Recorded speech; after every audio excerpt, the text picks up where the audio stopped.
Mute.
नमस्कार Bakshi sir.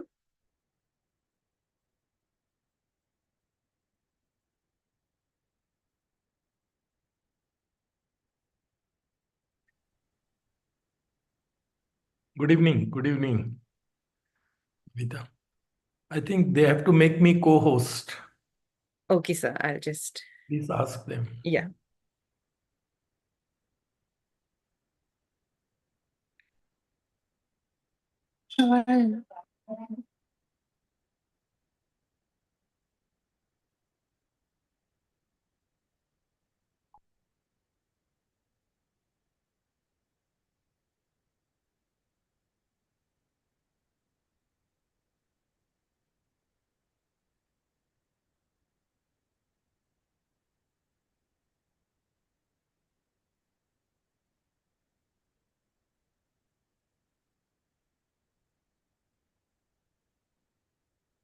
So please check, have they done so? I don't think so. Okay, I'll just make a call.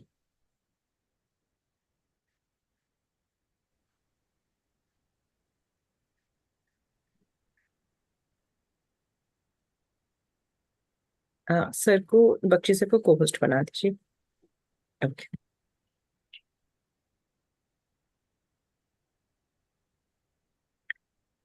So time is 5. Shall I start?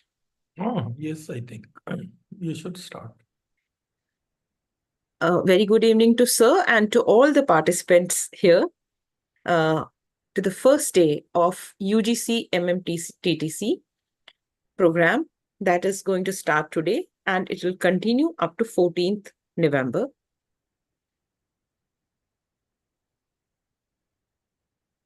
This program is NEP Orientation and Sensitization Program.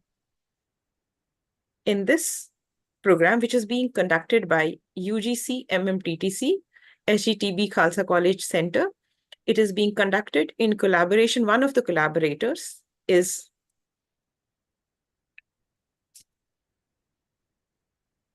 Vishnu Vaman Thakur Charitable Trust, Bhaskar Vaman Thakur College of Science, Yashwant Keshav Patil College of Commerce, Vidya Dayanand Patil College of Arts, Viva College, Mumbai, and the principal of the college is Dr. V.S. Adigal. The other collaborator, some problem, the slides are jumping. The other collaborator with the center is SRDA Girls PG College, Hathras, Uttar Pradesh, and the principal of the college is Professor Sushma Yadav. This program, which is Malviya Mission Teacher Training Program, it's being conducted under UGC, Ministry of Education, Government of India. And shortly, this program is known as UGC GAD-MMTTC, and earlier it was known as GAD-TLC. The center of this program is located at Sri Guru Tegh Bahadur Khalsa College, University of Delhi. And for the successful completion of the program and for starting, as today is the inaugural of this program, we seek blessings of Sri Guru Angad Dev Ji, the second of the 10th Sikh Gurus. This program, Malviya Mission Teacher Training Program, is being organized under the leadership and guidance of our Honorable Prime Minister Shri Narendra Modi in honor of Bharat Ratna Pandit Madan Mohan Malviya Ji. We welcome you all with this virtual bouquet of roses. And in this program, we have participants who are administrators, teachers, research scholars, and many other professionals across India. In the core team of this program, we have Padma Bhushan Sardar Tarlochan Singh, Chairman, Governing Body, SGTB Khalsa College, University of Delhi, Professor Ved Prakash, former Chairman, University Grants Commission, Professor A.K. Bakshi, Founder VC, PDM University, Bahadurgarh, former VC, UPRTOU, Allahabad, former Executive Director, Tertiary Education Commission, Mauritius, Professor Jaswinder Singh, Vice Chancellor, Eternal University, Himachal Pradesh. He was also earlier Principal, SGTB Khalsa College, University of Delhi. Among the executive heads of this program, we have Professor Gur Mohinder Singh, Principal, SGTB Khalsa College, University of Delhi, and Professor Vimal Rar, Program Director of UGC-MMTTC Center. She's also a professor at the Department of Chemistry of SGTB Khalsa College, University of Delhi. She also is a member of Expert Committee, MMT Program of UGC.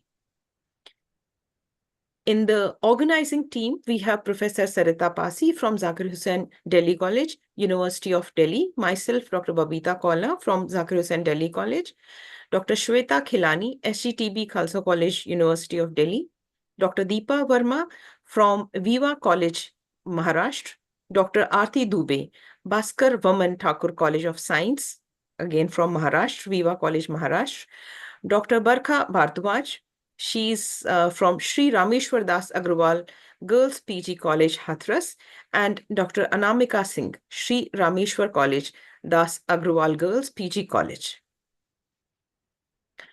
UGC MMTTC Center, which is located at Khalsa College, is today being the first day of this program.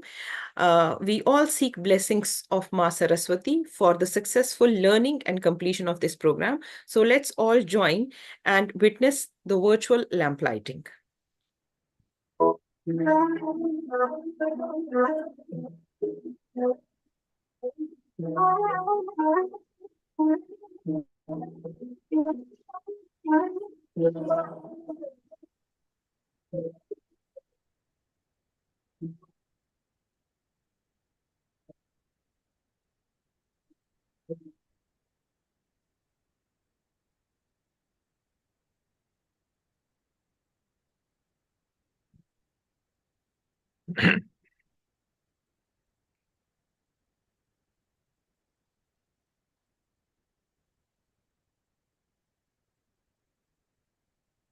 Thank you.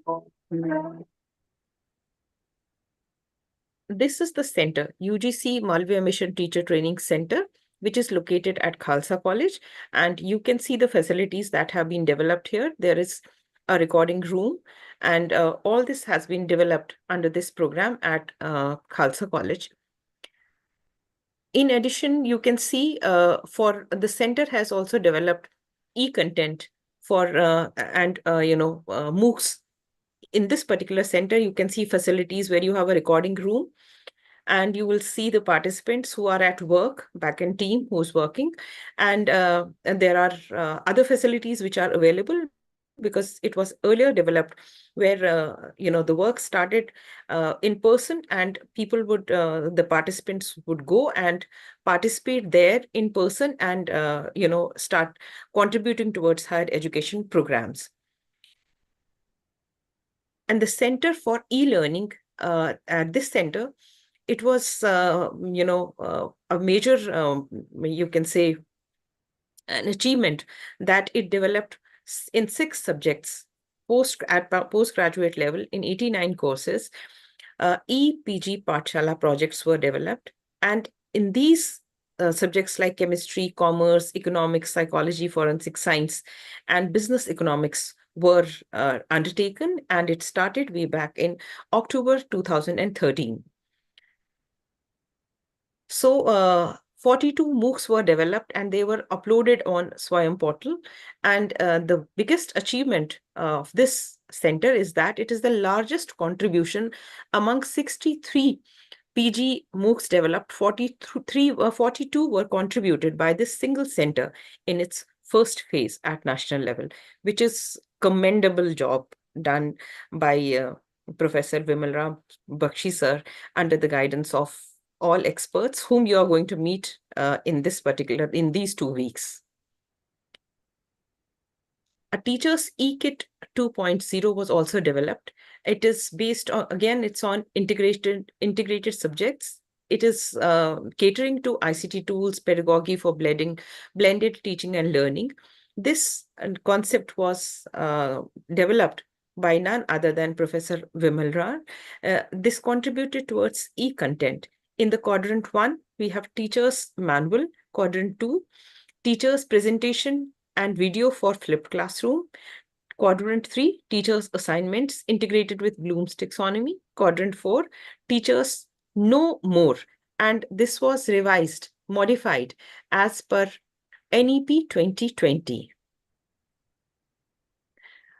During pandemic, when everything came to a standstill, the center worked voraciously, and since April 1, 2020, online webinars, meetings, and workshops were conducted, and this contributed a huge resource to the higher education in India.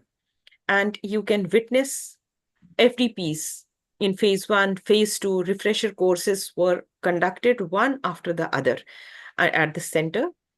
And in these series of programs, which included faculty development programs, national online faculty development programs, refresher courses, capacity building, which led to capacity building towards NEP 2020 based on skill enhancement courses. And this is a glimpse of the inaugural that was held on October 22nd, 2022, in which you can witness Professor Yogesh Singh, Vice Chancellor, University of Delhi, Professor Bakshi, who is the first speaker of today's session, Professor Vikas Gupta, and Vimal Rad ma'am, Jaswinder Singh sir, principal at that time of the college, and resource persons like Dr. Arun Julka and many others. from 2016, July 2016 to 2024, you can see how many events were organized, almost 500 events, and the total participants that were trained is almost touched 1 lakh. In ARPIT, which is a Government of India Ministry of HRD program, in this this was a national resource center which catered to development of e-kits and refresher courses in chemistry. And in this, you will see in one of the coming slides that what was the contribution of ARPIT towards chemistry course development. ARPIT conducted in 2018, this is the total figure of 75 NRCs in 2019, 42 NRCs, 2020. It was like exams were also held online, and you will see here online refresher course in chemistry was conducted where so many candidates appeared and more than almost an equal number qualified. And this was one of the biggest contributions of this center. GAD-TLC was selected as one of the 45 NMTT centers who was awarded Malviya Mission Center to conduct NEP trainings for 15 lakh higher education teachers. And this is now a UGC Human Resource Center under Ministry of Education under NMMTT scheme. The vision of this program was to build competencies in the faculty for better teaching, learning, and research by exposing them to Indian values, updating knowledge, skills, and aligning teaching, learning, and research with the needs of society vis-a-vis NEP 2020. And you are going to witness each and everything that has been said in the vision in these 2 weeks program. So this, as I said, we are going to begin this program today, and this will go up to 14th November. In 118 MMTTC centers, NEP orientation and sensitization programs have been conducted. They are going on for the 8 days, 2 weeks. Faculty development programs have been conducted. FDPs, short-term programs, refresher courses. This is all going on. And this is an ongoing activity of the center, which is contributing towards capacity building in higher education. So there are various modules that have been developed. Another slide will show you that what modules will be taking up. 15 lakh teachers to be trained in 3 years. And this humongous task is being done at a war footing level. And I would say that everyone is trying their level best to match up with the standards that have been set. And this center is doing exceptionally well in meeting up the demands, the challenges that NEP 2020 is throwing on us. NEP training program has 10 modules that will be completed in 8 days in this online mode, in which you are also registered. Module 1 is holistic and multidisciplinary education. Module 2 is about Indian knowledge system and multilingualism. Module 3 is academic leadership, governance, and management. Module 4 is higher education and society. This is all vis-a-vis our society needs. These have been developed. Module 5 is research and development. Module 6 is skill development. Module 7, student diversity and inclusive education. Module 8, information and communication technology. Module 9, autonomy to the institution and choice to the students. And Module 10, curriculum development, pedagogy, and assessment. These will be taken up during these 8 days. The program is such that this program is spread over 2 weeks, 8 days online sessions, beginning from today, 4th, 5th, 6th, 7th, then 11th, 12th, 13th, and 14th from 5 p.m. to 8 p.m. And then there will be quizzes, and the details of quizzes I will just tell you. Types of assessment is in the form of attendance and participation. Online quiz 1 and online quiz 2, there will be grading mechanism, and the classes will be conducted over Zoom. Marks will be out of 20 for your attendance and participation. Quiz 1 of 40 marks, quiz 2 of 40 marks. Total, that makes it to 100 marks, and qualifying marks are 50. You have to join with your videos on. It's a request that we make every time, and we expect complete cooperation from the participants in understanding and following this instruction, that please keep your videos on throughout the 2 sessions each day for these 8 days. So this is a request. We shall be reminding you once the sessions start, but it goes like as one of the most important instructions for all the participants, because it will be a part of your assessment. As per UGC guidelines, NEP orientation and sensitization program, it is mandatory for all the participants of this program to attend all the 16 sessions. They have to be joined in time with their videos on. You can see it has been mentioned here in bold. You are all required to log in 5 minutes before the start of the session. We expect cooperation from all the participants in this regard. Failure to do so may disqualify a participant from getting a certificate. The decision of the director in this regard will be final and binding. Quiz 1 and quiz 2 will be based on these modules. Quiz 1 is 1, 2, 3, 4, and 9th module, and quiz 2 will be 5, 6, 7, 8, and 10th module. Another important instruction which all should keep in mind is there will be session-wise feedback of these 16 sessions. In each feedback, you have to give 3 takeaways and overall feedback. So it is mandatory for you all to attend all the sessions and give your feedback simultaneously. Later on, the feedback forms will be closed. So it will be followed after each session. And keep in mind 3 takeaways. So while you are attending the session, that time itself, you can take a note of what 3 takeaways you have from each session, and then overall feedback. I repeat, this is really very important for each one of you. In case these parameters are not fulfilled, no certificate will be provided. We just want to tell you in advance that it is mandatory for us to follow these instructions.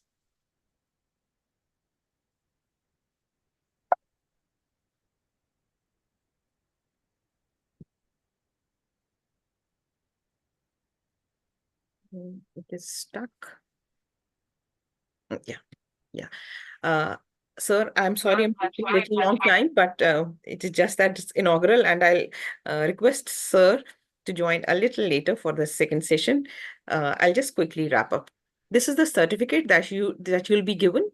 The name and the institution name will appear here. All right. Little more, points that will be left out in this, introductory session that will be taken up by Professor Vimal, who couldn't join us in this session because she's into some another important meeting. And I would say that yet another important thing that each one of you need to take note of is that whatever content is being shared with you here, the copyright of the session is of the speaker. Without his permission, please do not take anything, any screenshots which you are going to share with third party, or any video that you are being given here, you share it on your own without the permission of the speaker. So we begin today's event, today's first session, NEP Orientation and Sensitization Program. Today's first speaker is Professor A.K. Bakshi, who is going to speak on higher education and society. And Sir needs no introduction, that all of us know very well. He is a part and parcel of this program and this center. But many of you who would hear him first time today, and many of you who are joining this program first time, for them, I would like to introduce Sir to you. Professor Bakshi is a renowned academician and a former Sir Shankarlal Professor of Chemistry at University of Delhi and is the founding Vice Chancellor of PDM University, Bahadurgarh, Haryana. He has also been Executive Director of Tertiary Education Commission, Mauritius. This is a post for which the selection is done at global level. So it is something which is really tough to get into, and none other than Sir would have been the right candidate to be there. He's been Vice Chancellor UP Rajashri Tandon Open University, Allahabad. He's also been Head Department of Chemistry, Director of CPDHE, Director of ILLL University of Delhi. Professor Bakshi has been Visiting Professor of GGS Indraprasth University, located in Delhi. Professor Bakshi has been the chairman of GAD-TLC and a member of the Standing Committee of National Mission on Education through ICT, Government of India. He's also been chairman of Content Advisory Committee for Chemistry for Sakshat Portal of MHRD, Government of India. A double gold medalist, record breaker, and a recipient of several awards and academic honors, Professor Bakshi was felicitated 2 times for his outstanding contribution to education by former President of India, Dr. APJ Abdul Kalam. Sir has authored and co-authored nearly 200 research papers, education articles, and has, to his credit, 1 patent. He has also authored and co-authored 11 books, 51 ebooks, and books where he has been either editor or chairman or convener of the working group and developed 63 e-modules as author and co-author of PG chemistry courses and ARPIT programs of Ministry of Human Resource Development. Professor Bakshi is one of the most sought-after speakers in the country for having delivered, now this 400 must have touched, gone beyond 500, invited talks during the last 4 years on different aspects of education at various national and international platforms. Sir is also a member of National Writing Team for Chemistry classes of class 11 and 12 of NCERT books.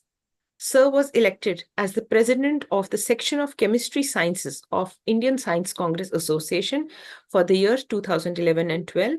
He's been a member of various committees at national and international level. Sir has recently been felicitated by Union Minister Smriti Zubin Irani for his outstanding contributions as chairman of GAD-TLC in the professional development of teachers of our country. He is also one of the first persons of the University of India to have been selected as the member scientist of 3rd Indian Research Expedition to Antarctica. This expedition built India's permanent base, Dakshin Gangotri, in Antarctica. With this brief introduction, I hand over the session to you, sir, and we cannot wait more to hear the first session talk from you, sir. Over to you, sir. I will stop sharing.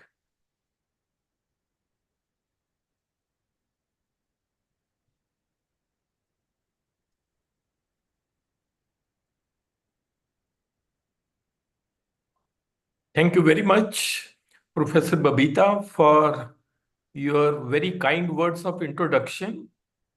And good evening to all the participants from all over the country who are joining today in this program. I extend my warm greetings to all of you, and I'm very sure that this will be a great learning experience for each one of you.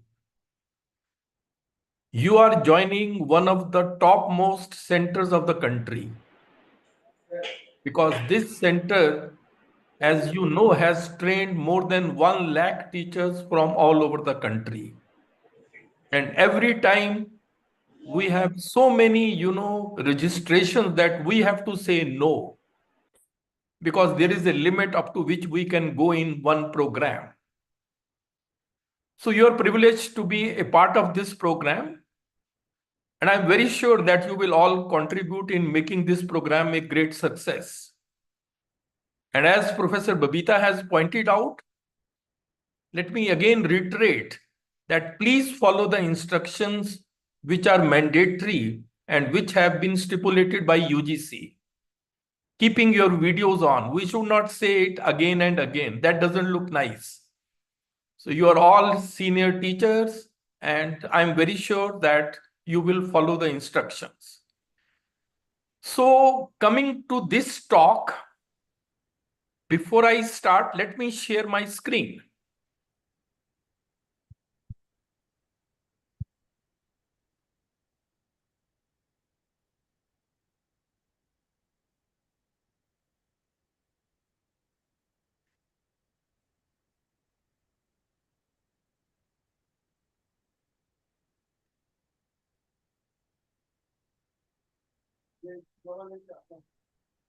Babita, is my screen visible and am I audible? Yes, sir. Screen is visible and you are very much audible. Thank you. Thank you very much. So as you can see, the title of my talk is In the Light of NEP 2020, Empowering Teachers for Challenges in Higher Education in India in the 21st Century. This is going to be a very, very important talk, because you should all be aware of what are going to be the challenges in higher education in the years to come, and how you can face those challenges or meet those challenges. So this introductory talk will tell you all about that. And as I have written here, challenges are to be taken as opportunities in disguise. Many a times you don't know what are the challenges, so what to do. But here is going to be all those challenges in nutshell for you. So this is going to be a motivational talk based on NEP 2020 with the aim to empower you so that you can succeed and thrive in the 21st century. And believe you me, it can prove to be a game changer for each one of you. Just listen and then try to follow. Life will be quite different for you then. And this entire talk is based on my conceptualization and experience, and will prepare you for facing the challenges in your professional life, even in your personal life. The thinking behind the talk is, give a man a fish and you feed him for a day. Teach a man how to fish and you feed him for a lifetime. So it would be like feeding you for a lifetime. This will be in two parts. In part A, which will be just an introductory part, I will talk about the spirit behind NEP 2020 and the traditional roles of the teachers. See, what is the spirit behind National Education Policy 2020? See, it is an education policy. And you should remember that education is relevant and of quality only when it is able to serve the needs of the changing society. And 21st century world is changing very, very fast, mainly because of technological advancements. Therefore, the needs of the society are changing. And therefore, a policy has to come which could empower us to face those changes which are going to take place in the society. And this National Education Policy 2020 proposes so many different reforms in education which are suited to 21st century needs. If you look at the document of NEP 2020, it's a visionary document which expresses the aspirations of the nation and aims at making India a global knowledge superpower. See, when I say global knowledge superpower, it means superpower not only in terms of knowledge dissemination, that is teaching and learning, but also in terms of knowledge creation, and knowledge creation is research. So you have to be superpower in both. And second is a global study destination. That means our institutions become so good that learners from all over the world come to India for their higher studies. And ultimately, through this policy, we aim to create a vibrant knowledge society in India. Now, the question is, what is a vibrant knowledge society? Vibrant knowledge society is a dynamic community where knowledge is actively created. Knowledge actively created means you do research, meaningful research. Then that knowledge is shared and then utilized to drive innovation, economic growth, and social well-being. So that's the basically thinking behind vibrant knowledge society. So everything depends upon knowledge creation. Therefore, you can understand how important it is going to be doing meaningful research. Without that, it will become difficult in the years to come to progress in this profession. And NEP 2020 proposes to achieve its various goals by making both school and college education more holistic, flexible, and multidisciplinary. These three important aspects are mentioned here: holistic, flexible, and multidisciplinary.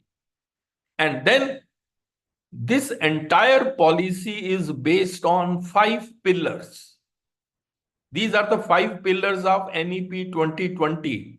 Access, that means we enhance the reach of higher education to more and more people. Quality, then equity. Education is imparted with equity, and then affordability, and then accountability. That's what I have written, 3AEQ: access, affordability, accountability, equity, and quality. These are the 5 pillars of NEP 2020. Please remember that. Now, when I said holistic, it means our education should focus on the overall development, human development, physical, emotional, mental, and social. That is the holistic development. And when I say education to be imparted with equity, you can see equality is on the left side, equity is on the right. Equity means you have to be fair. Social justice has to be shown. So that's the meaning of equity. And why we are focusing on empowerment of the teachers? Please remember, the quality of an education system can never exceed the quality of its teachers. Therefore, if you want to raise the quality of an education system, you must raise the competence level of the teachers. So this entire program ultimately aims at enhancing the competence of our teachers so that the quality of education system also improves. Because once the teachers are empowered, they will then empower the students. So we are in a way trying to support student learning in an indirect way. And please remember, our greatest natural resource is the minds of our children, the students who come to our classes. India is one of the youngest nations of the world. 50% population less than 25 years. 65% population less than 35 years.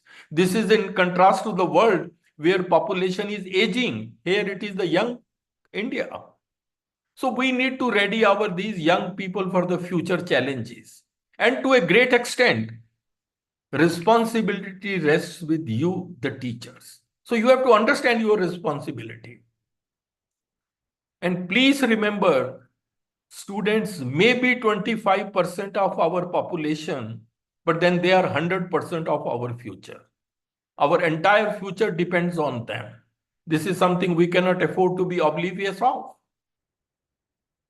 And therefore, one has always to keep it in mind that a child miseducated is a child lost. We cannot afford to lose even a single child. No talent of the country should go waste. We have to provide them with the right type of education. That is very, very important. So this is something, the spirit behind NEP 2020. Now I will just talk about the traditional roles of a teacher in higher education. You all know that these are the traditional roles: to disseminate knowledge, that is teaching learning, then create knowledge and guiding research, and then academic administration and management. And a teacher is expected to excel in all the roles. But based on my vast experience, what I feel is, if you want to be an outstanding teacher or a researcher, you should have a very sound and deep knowledge in your discipline, very good in practical skills. You should have clarity of concepts, and your teaching should reflect the amount of thinking you have done on the subject. It's very easy to say all that, but very difficult. Thinking on the subject is sometimes missing. And then you should have the passion to become an outstanding teacher. You are a leader for your class. You have to excel there. And if you want to be an outstanding researcher, besides what I have said, you need to be an out-of-box thinker. This is the first important quality of a researcher. You should have an analytical mind. Whenever a problem comes, you should have the analytical ability to break it into parts and then connect them. You should be innovative and creative. And then 4 C's. 4 C's means curiosity, creativity, courage, and commitment. These are the 4 things which a researcher should have. And then, both for an outstanding teacher or a researcher, you should have excellent communication and presentation skills. Please remember, no one will take the pains to listen to your ideas until and unless your communication is effective and impressive. Nobody will bother about you. Tomorrow you may be delivering talks at various conferences. People will listen to you clearly and, with rapt attention if your communication is very effective and impressive. So you should make efforts in that direction also. And please remember, all the great speakers were bad speakers at first. But then they worked hard and reached to the top. Then why not you? Think over this. So this was my part A. Very just introduction. Now I come to part B, where I will talk about the challenges in the 21st century. What are going to be the challenges before higher education in the 21st century? See, we are living in an information age where you can get any information just by the click of a button. But this information age poses many, many challenges. This is a digital age. This is an age driven by technology, but it is not without challenges. This is called an age of uncertainty with respect to jobs. There is a future of jobs report published by the World Economic Forum, based on which you can say we are not sure where our students will be employed tomorrow. Those jobs may not be existing at present. That is what this future of jobs report ultimately conveys. Then this is an age of mass education. Every institution is trying to increase the gross enrollment ratio. This is an age where more students over the next 30 years will graduate than since the beginning of the recorded history. So what does it mean? Traditional jobs are becoming less, and there will be many students coming out of the universities and colleges. So fewer traditional jobs, but many takers. So that will create a tough competition. And then this is also an age of artificial intelligence. This is an age where artificial intelligence will equal the intelligence of the students by the time they finish their formal education. So the question is, if I can have machines with the same intelligence as you, then why do I need you? And that's what's going to happen in future. Look at this. All those jobs which are repetitive or of predictable nature, which require no critical thinking, no critical analysis, no research base, they are going to be taken over by artificial intelligence, automation, or robotics. Look at the picture, humans working along with robots.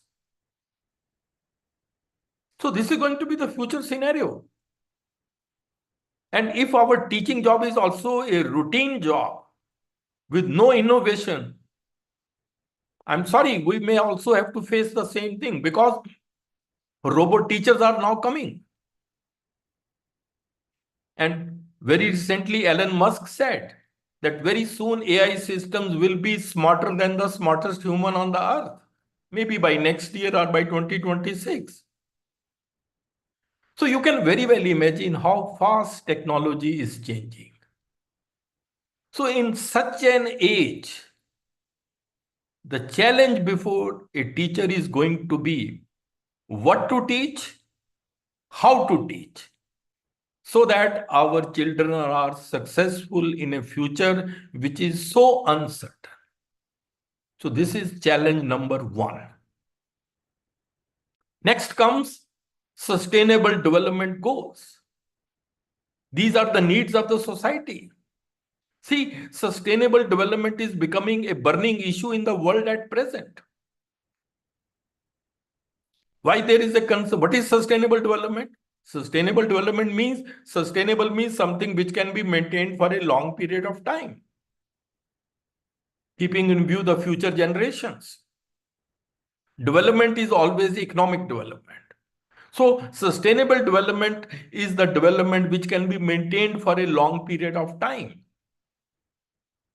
And why there is a concern for sustainable development all over the world? Because, population is exploding. Look at this. Today we have about 8 billion people. By 2050, we will have 9.7 billion people. So more population means fast depletion of resources, including food, minerals, and other pressure on all these resources. Then water is going to be a problem, water scarcity. FAO report says that by 2025, 1.8 billion people will face acute water scarcity. Some people even say that in future wars will be over water. Then there is a problem of environmental degradation. You all know how much is the degradation and how, our environment is getting polluted. Then there is a problem of climate change, rising sea levels, increase in atmospheric temperature. All these are the issues of concern. And these affect everybody. These affect the whole society. So the question is, who will address to these challenges? That's the real question. And that was the reason why United Nations gave 17 Sustainable Development Goals for achieving them by 2030 under United Nations agenda. This agenda was signed by 193 countries, including India. But under this agreement, no roadmap was given. No roadmap can be given even. Because, world is full of diversity, and the nature of the problem and the nature of the solution would also vary from region to region. So you could look at these 17 goals on the right side. Goal number 1 is no poverty, zero hunger, good health, quality education, gender equality, etc. These are the world problems. And why they are coming a challenge in education? Because without education, you cannot solve them. Without research, you cannot achieve them. And these represent the real world problems, which are very complex. And in order to solve them, you need knowledge of several different disciplines. That is why multidisciplinary education is now becoming popular. For example, look at climate change. If you want to solve the problem of climate change, you need knowledge of climatology, political science, economics, green technology, sociology, etc. So this is the thinking behind multidisciplinary education. That means multidisciplinary education allows students to gain a deeper understanding of the subject matter through the lens of different disciplines. You see from different perspectives and then try to come out with a solution. That is the thinking behind multidisciplinary education. And when this United Nations agenda was signed in 2015, at that time our Prime Minister said, much of India's development agenda is mirrored in the Sustainable Development Goals. Most of our policies, please remember, are aligned with this. Even the G20 meeting which we had last year, its agenda is also, aligned with the 2030 agenda for sustainable development. Because this ultimately represents the real world problems. And one of the goals, as I mentioned, is quality education. This is Sustainable Development Goal number 4, quality education. And what does it write? Ensure inclusive and equitable quality education and promote lifelong learning opportunities for all. So in this goal, these terms come: inclusive, equitable, quality, lifelong learning. And this goal was given in 2015. National Education Policy came in 2020. So various provisions of NEP 2020 are basically based on Sustainable Development Goal 4, which is quality education. So even this policy is aligned with that agenda. And this sustainability is becoming very important issue in the world. And very recently, you must have read it in the newspaper, in the National Institutional Ranking Framework from next year, sustainability has been introduced as one of the criteria in rankings. That whether your college is a green campus or not, whether university is a green campus or not, you try to make it a self-sustainable development, unit. So this has been introduced now in the ranking framework. So this is another challenge for us, sustainable development. The third challenge, which I think is very important, is 21st century learning needs. What you need, what are the learning needs of the 21st century? Because education is a process of facilitating learning. So what are the learning needs? Now it is widely believed that if you want to excel in the 21st century, you need at least two things. One is rigorous academic content. You should be very good in the subject. No excuse if you are not good in your subject. Then you should have 21st century skills. 21st century skills are a set of abilities which each one of us should have if we want to succeed in the 21st century life. That will lead to deeper learning. And these 21st century skills are these. Look at these. These are very, very important in the modern era. These come under 3 categories, as you can see: learning skills, literacy skills, and life skills. Under learning skills, we have critical thinking, creativity, collaboration, and communication. These are 4 C's. Under literacy skills, we have information literacy, media literacy, technology literacy, and IMT. And then under life skills, we have flexibility, leadership, initiative, productivity, and social skills. If you look at these skills, these are 12 skills, but they are very, very important. They can elevate your job performance. You may be in any job.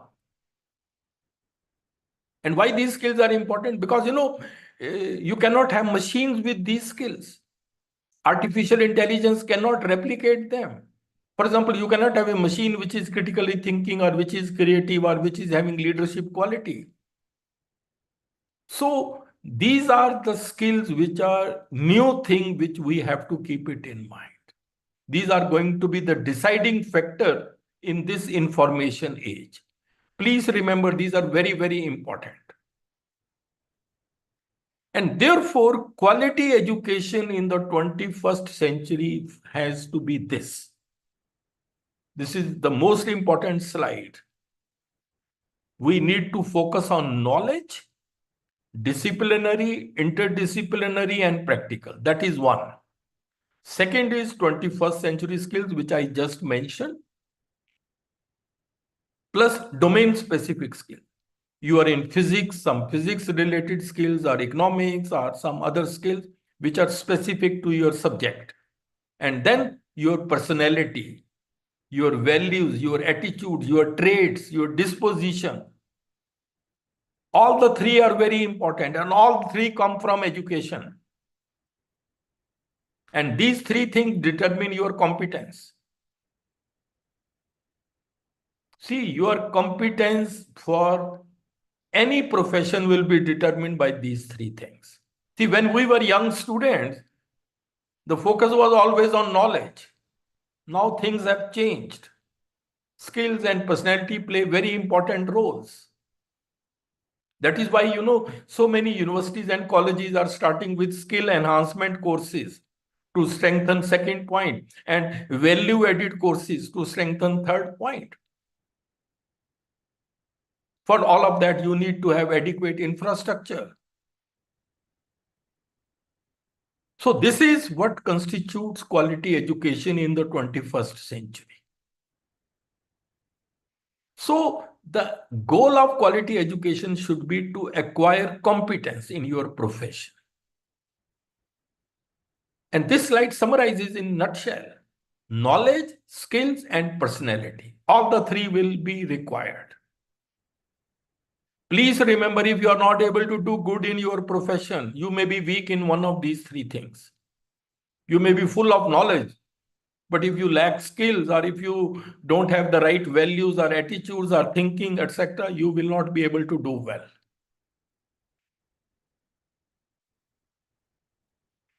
So the next challenge which I think before education is, the need of creative and innovative minds in India.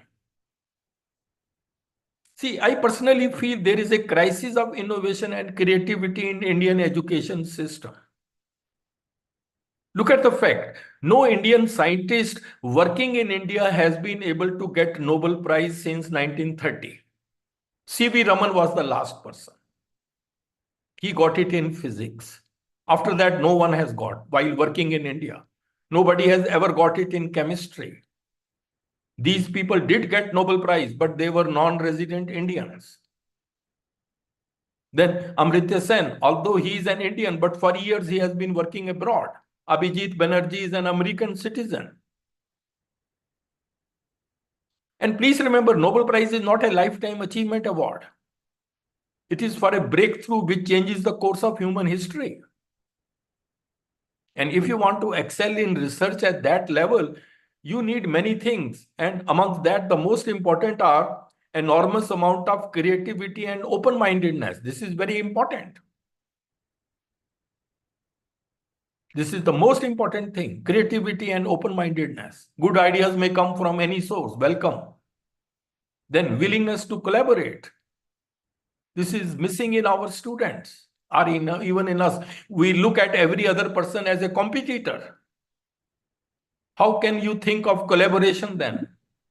And then perseverance and resilience. We sometimes want immediate gains. That may not be possible. I remember a person getting Nobel Prize in chemistry a few years back. He was 97-year-old when he got the Nobel Prize. And resilience. That means even if there is a setback or a failure, you should bounce back. That's a part of, take it as a part of life. These qualities are must. And my feeling is we sometimes lag in these things. We have not been trained in all these aspects. That is the reason why we are not so good in world university rankings. And one of the main reasons for poor world ranking is poor quality of our research program. And research programs are poor because lack of ideas. And then it is now said some of the best students don't come to research now. There was a report given in Rajya Sabha that the best science students go to civil services. IAS, they prefer that rather than coming to pure sciences or research. So why do we lack in quality research? That could be the question. It has something to do with our education system. So what is the fundamental flaw in our education system? Let's watch this video. This will be an eye-opener for all of us. For decades, people have been finding hundreds of flaws in the education system. No conceptual understanding, no creativity, children are stressed, and the list goes on. All these are symptoms. But what is the root cause to all this? What is the fundamental flaw in the education system? Let us play a rapid-fire game. You have 1 second to answer every question. Let's start. First question, A4? Okay, no more questions. Did you think apple first? 98% of people are most likely to think so. Because that was what we were told in our kindergarten. Imagine that this was done differently. Say we had asked you for all the words starting with A. Ant, ace, April, apt. Different answers would have popped out of everyone's head. Do you see where the problem is? Before children start going to school, every child is unique. Every child thinks different. But the education system makes every child think the same. This is the fundamental flaw in the education system. Why did this start? During the Industrial Revolution in the 18th century, the education system was designed to make children ready to work in factories. The factories did not require people to think, but to only work like robots. So, the education system stripped children of their freedom to think and destroyed their true potential. The same education system continues even today. Only the industries have changed. A study by NASA shows that 98% of children think different before they start going to school. As they go through this education system, at 25 years of age, only 2% think different, and 98% think the same. So how does the education system make every child the same? Let's go back to the apple example. Kindergarten lessons told us that A is for apple. We asked you for words that start with A. Our education system gave us the answers. We asked you a question. Answers make you the same. Questions make you different. Right from kindergarten, the education system keeps giving answers. Instead of asking children how plants make food, the science teacher gives you the definition of photosynthesis. Instead of asking them to describe the sun, the teacher tells them that the sun is a ball of fire at the center of the solar system. Through their years in school, children lose the capability to think on their own. Whether it is their choice of career or their relationship or any situation in life, they become. So you can see how our education system stripped the children of their ability to think on their own. This is a big, big damage. We give them the ready-made answers and then ask the same questions in the examination. Is that the purpose of education? One will have to think over that. And please remember, our education system in that way is outdated, does not encourage thinking, innovation, and creativity among students. And without creativity, there can be no progress, because we will be then repeating the same pattern. And you know, who can change this? Only the teachers. So your role becomes very important, and it becomes a challenge for you. We are not here to produce rote learners. No, that's not the purpose of education. And therefore, the next challenge is we need to enhance the quality of higher education imparted in India. So how to do that? See, in any education process, three things are very important. What do you teach? That is the curriculum. Then how do you teach? That is the pedagogy. And the third is how do you assess your student? That is the assessment. So all the three things are very important. Let's try to look, if you look at India's education system, we have 21st century students, but sometimes we are teaching them 19th century content. Our methods of teaching, our assessment methods, our courses architecture, all old, outdated. We have not changed with the changing times. We are not able to address the needs of the society. We are just following our traditional method. Now, let's look at them one by one. Look at curriculum. Curriculum means what? Curriculum is a total learning experience. What do you teach? It's like the menu which we offer to our students in any program. And the biggest challenge to curriculum is coming from the growth of knowledge. The knowledge in all disciplines is growing very fast. So fast that the doubling time of the growth of knowledge has shrunk considerably. Shelf life of knowledge is becoming shorter day by day.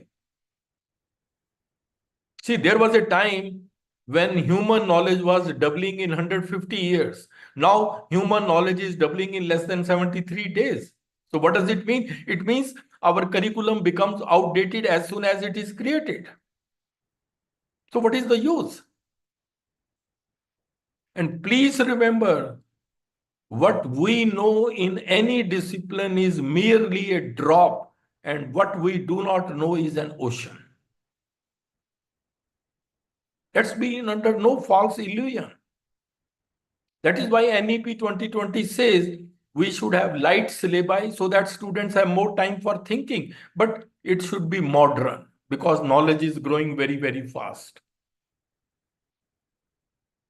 Because, these outdated syllabi will increase the gap between what is learned and what should be learned. And this affects the quality of research.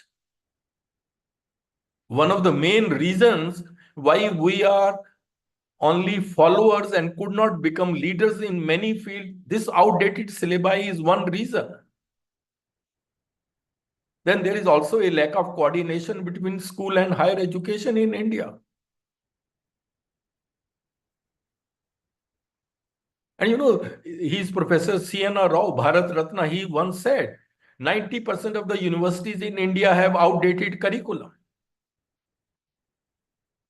So, and many times, teachers also resist modernization of syllabi because they will have to learn everything new.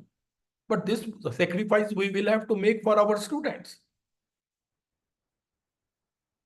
In the modern world, we need to have skill-based and industry-led curriculum.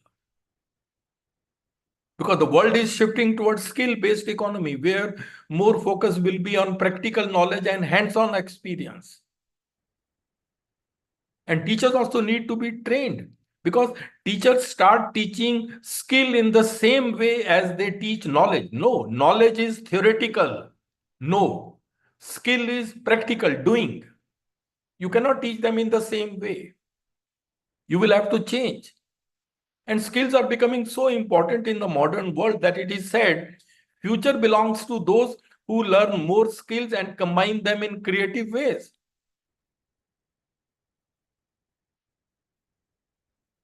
Even you, each one of you should try to acquire new and new skills. Upskilling and reskilling. This is the need of the hour. That is why lifelong learning becomes so important. Then comes pedagogy, second thing. How do we teach? Pedagogy means art and science of teaching. We still follow the traditional talk and chalk method, which has many limitations. Teacher-centric approach, mainly a monologue, many complex concepts you may not explain on the board. Then it presumes that all students learn in identical fashion. That may not be correct. Some may be slow learners, some may be fast learners, some may be average learners. Then it is slow and time consuming and you can't solve many problems in the class. due to the paucity of time. So these are the limitations. And then this method focuses more on examination, rote learning, and scoring high marks. This is our mindset. This is today's reality in every discipline. Nobody wants to learn concept. Everybody wants to score 90 plus marks.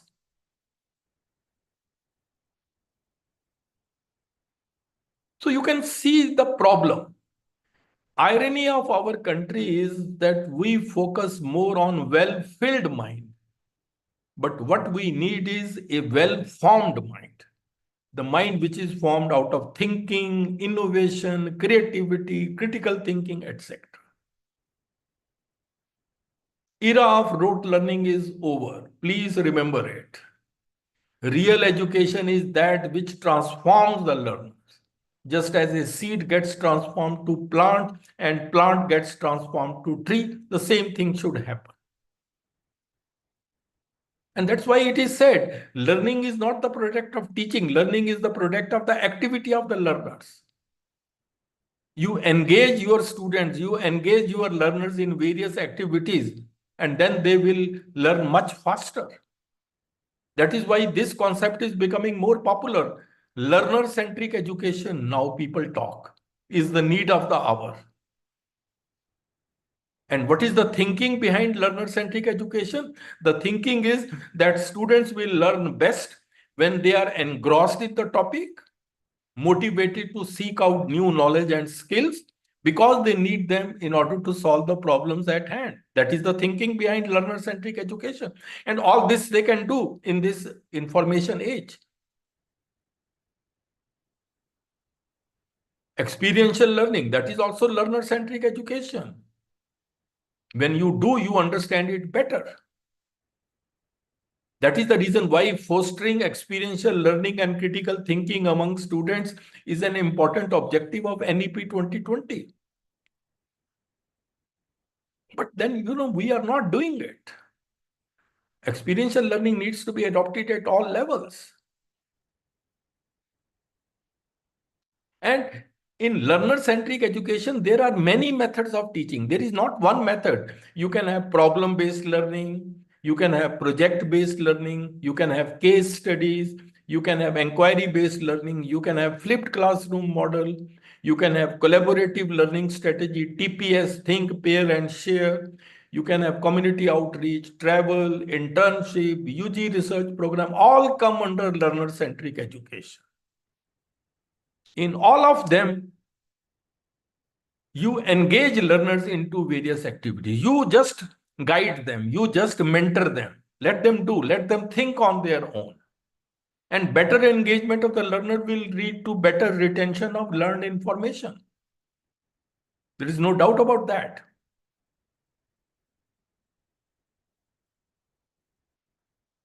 And once you follow learner-centric education, learners will also become active. They will become highly independent and creative thinkers. Whereas in talk and chalk method, they are passive listeners. We have to change them. If you look at these universities, Harvard, Stanford, Wharton, these are the leading universities of the world. In all of them, the focus is more on project-based learning, experiential learning, case studies, project-based learning, collaborative learning, and very little focus on lecture-based learning. In our country, we focus more on lecture-based learning. Because we have been taught by that way, therefore we follow that. No, we will have to change because of the changing times. Please remember, look at this slide. If you teach today's student as you taught yesterday's, you are going to rob them of tomorrow. Teachers will have to change with the changing times. This was my article in Times of India's Education Times, Creativity Crisis in the Indian Education System. This is about flipped classroom model. Again, my article. And third is assessment, examination. See, even NEP 2020 says we need to transform the culture of assessment in the country because assessment drives learning. The way you will assess students, student will start learning in that way. So that can be a good way to enhance the quality of education in the country. Change the system of assessment. See, if you look at our current examination system, it is rote-based. It's mainly about the content in a textbook. All the definition procedures given there. If anything comes outside the textbook, protests start. They say out of syllabus, protests start. Is that education? See, we will have to think over that. Assessment process needs to be made more scientific to encourage multiple skills of the student. And for example, look at this in our country. All major exams have become MCQ based. They may be convenient to evaluate, but then they have serious limitation, MCQ based questions. And you know how to make it scientific, you have to understand in making them scientific, teachers can play a very important role. See, we have currently about 4 crore students in higher education. They appear in various examinations. So how you assess them is a very important component. Your competence, your creativity, your skills become very important. And the best thing you have to keep it in mind is this, note down this. See, we can follow Bloom's taxonomy. I will talk about that later on, but your role is very, very important in this. Then, you know, another challenge for all of you is you need to embrace technology and become tech savvy. This is another challenge, challenge number 6. All of you will have to become tech savvy because it's difficult to imagine education without technology in the 21st century. Technology is what? Technology is the practical application of scientific knowledge to use in human life. Even NEP 2020 says that the relationship between technology and education at all levels is bidirectional. Technology enhances the quality of education, and enhanced quality of education then further helps in improving the technology. So they feed on each other. And look at this. How technology has changed the way education is imparted in the country now. Look at this summary. We will have a separate talk on that, but this is just the summary. Teaching learning has changed. E-learning, MOOCs, PowerPoint presentation are becoming very common. Experimental work in so many science disciplines is done using virtual labs. Revision of syllabi you can do very quickly through email, discussion forum, video conferencing. For conducting research, so many ICT tools have come. They have totally changed the way research is conducted now. Assessment, almost all assessments are online. National Testing Agency has been created. Professional development of the teachers. Look at this program. It is online. And then so many ICT empowered pedagogies have come. And you know, all this has been done by whom? Teachers only. Then why not you? So you will have to become tech savvy. This is another very, very big challenge for all of you. You should not show resistance to change. So being tech savvy in modern world is no longer optional for you. It is essential for providing high quality education, meeting the needs of modern students, and preparing them for a technology driven world.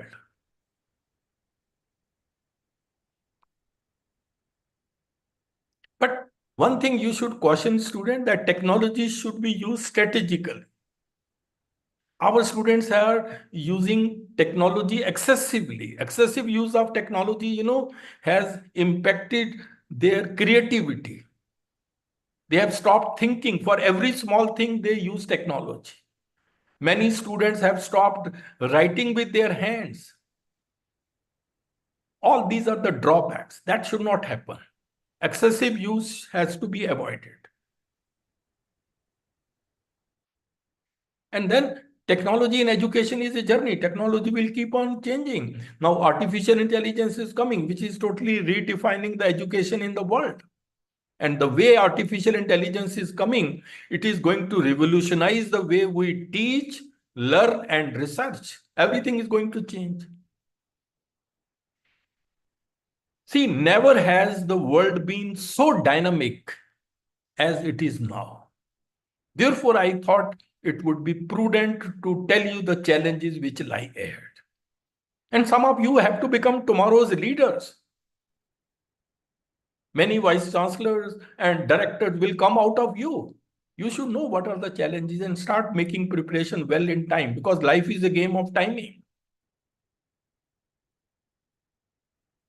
And please remember, technology will never replace great teachers, but technology in the hands of great teachers is transformational. You should be a great teacher. That is the first requirement. And then tech savvy. That combination can do wonders. And this was my report in Times of India. Technology won't replace teachers. And in the light of all that, the next challenge is the new roles of the teachers in higher education.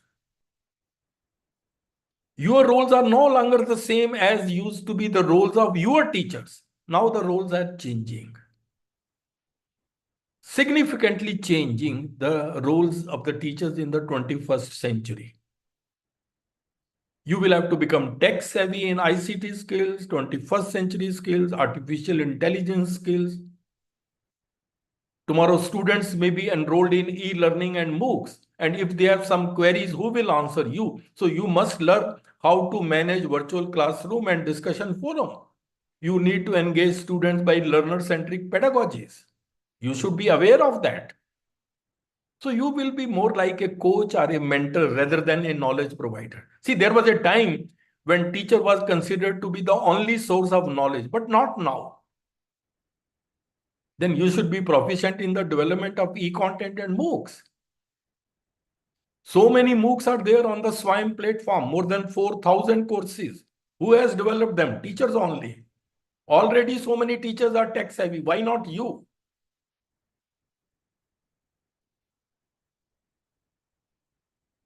So, these are the things you have to keep it in mind. Your role is going to change from knowledge givers to facilitators of learning. Because now there are multiple sources of knowledge which are available, mainly because of online education. So, ladies and gentlemen, a change of mindset is the need of the hour. Don't think that what I know is enough. No, I must learn more. You have to come out of your comfort zone. Look at this quote: birds born in a cage think flying is an illness. You will have to come out of this thinking. And that's why, you should have the regular empowerment of the teacher. Such programs you should attend so that you know what are the challenges. But not only attend, then make it a part of your life. Embrace all those changes in you. And now I come to the last challenge. Here I want to give you some personality development tips for enhancing your competence. This part is normally neglected. But in my opinion, this is the most important part, which we neglect even in our students. Now, what is the background? I told you this slide earlier. If you want to enhance your competence for excellence in the teaching profession, you need knowledge, you need skills, and you need personality. All the three things are very important. Even if you are weak in one of them, it will adversely impact your competence. Please remember it. Any profession, this will be. For example, if there is an IAS officer, he also wants to be a competent. He needs knowledge of a different type, skills of a different type, but also needs personality. If there is an engineer, knowledge may be of a different type, skills may be of a different type, but he also needs personality. So this is a must for everything. And by personality, I mean a set of traits and behavior that characterize an individual. Personality doesn't mean your looks only. And why personality is important? Please note down, this is very important. 87% of all people fail, not because of capability, but because of personality. And the worst part is they don't know that their personality is coming in the way of their job performance. That's all the more shocking. Because, personality influences almost every aspect of human life.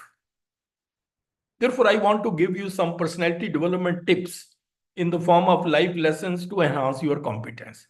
See, these lessons you will learn sooner or later in your life. But what I have learned, I am going to tell you so that you can take appropriate action right at the time. Because, it is said, realization comes to everybody in one's life. But generally, by the time realization comes, it's too late. That should not come. That should not happen in your life.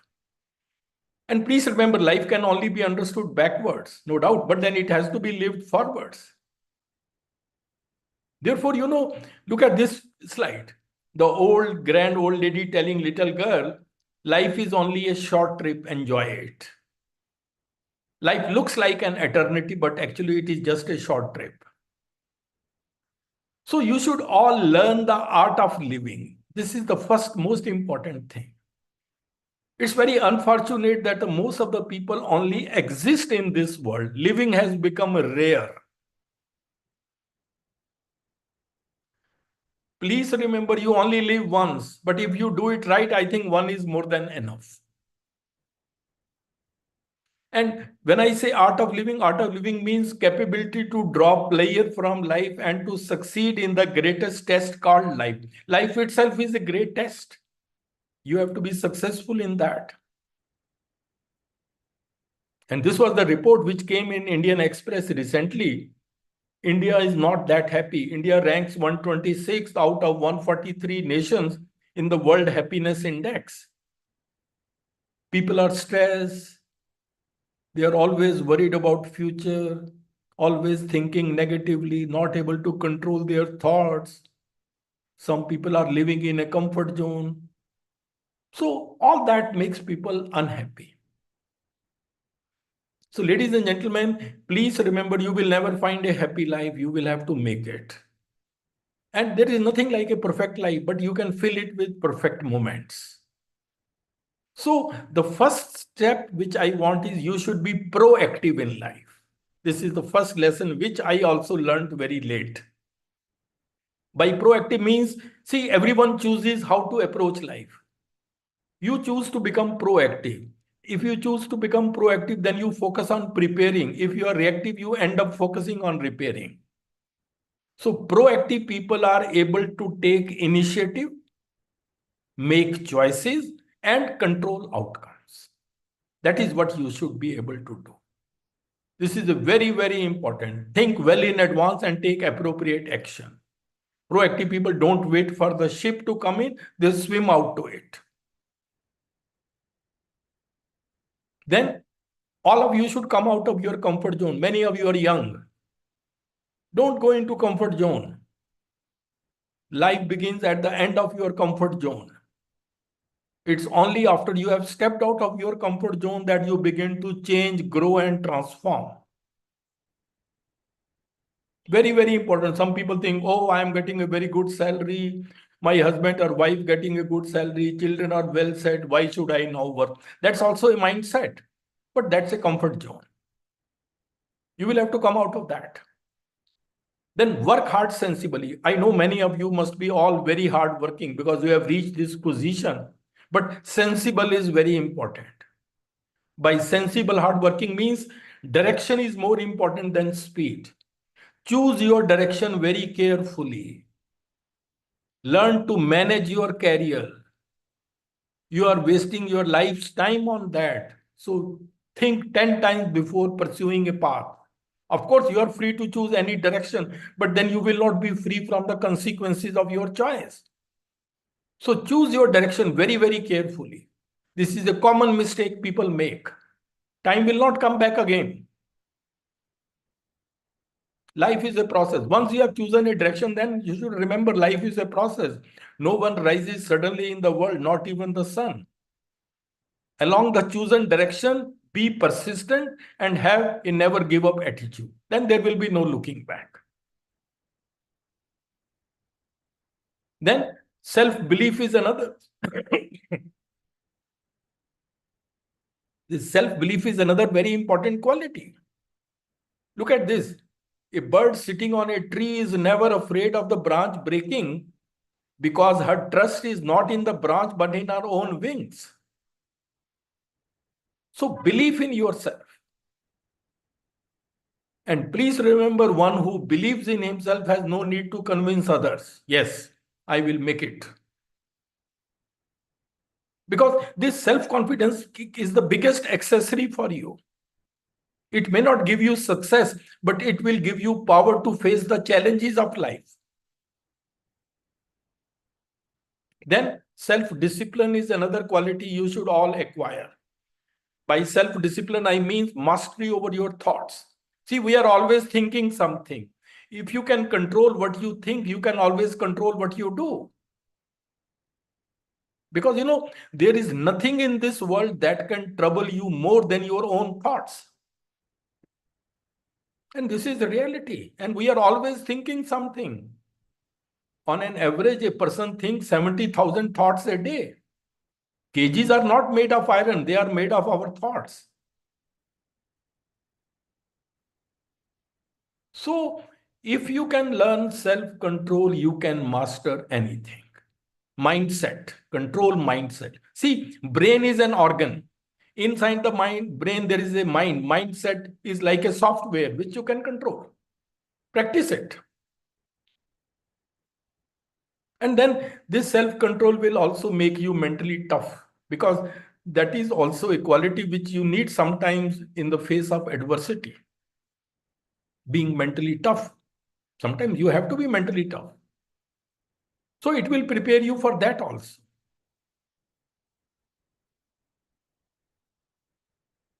And please always strive for excellence. Excellence should be the key word. Look at this quote. A penguin can never be a giraffe. So try to be the best penguin you can be. To be good is no longer enough in the modern world. Always strive for excellence.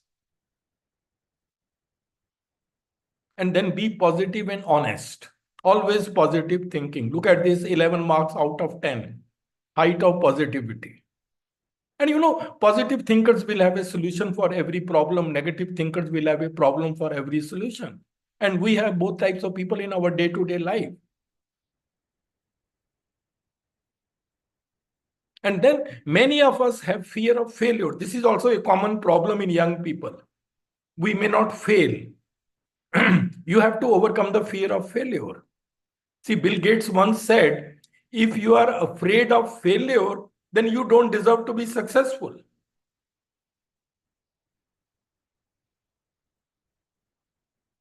And इसको देखिए, जब तक तुम डरते रहोगे, तुम्हारी जिंदगी के फैसले कोई और लेता रहेगा. Overcome the fear of failure in life. It's your own life. हाँ, सुन सबकी लो, लेकिन डिसीजन अपना ही लो. Failures can be the pillars of success depending on how you take them. That means your attitude towards failure determines your altitude after failure. If you look at the failure as a first attempt in learning, it's a question of attitude.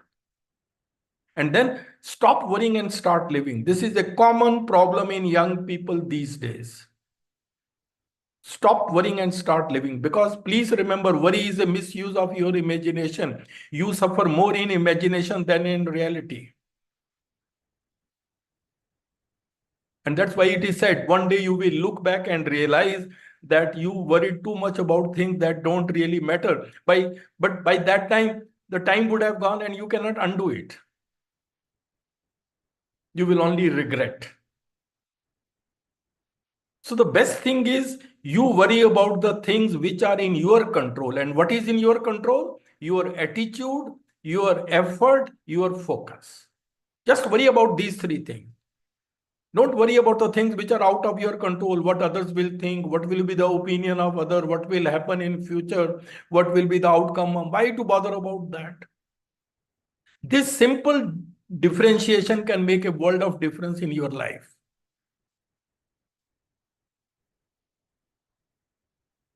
And then take risks in life also. Because you have to be courageous. Sometimes you need to lose small battles in order to win the war. Be prepared to lose if you want to win in life, no problem. And the best thing is, look at this, create a sense of urgency in your life. This is a very important lesson for all of you. For example, if you give yourself 30 days to clean your home, it will take you 30 days. If you give yourself 3 hours, it will take you 3 hours. The same applies to your goals, your ambition, your potential.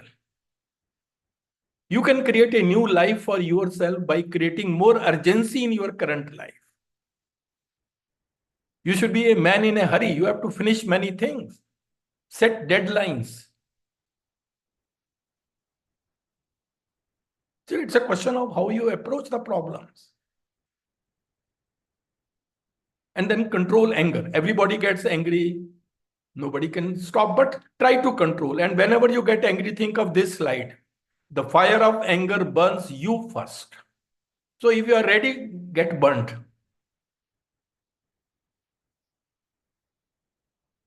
And then never say mean words out of anger. This normally happens. Your anger will pass, but your mean words can scare a person for life.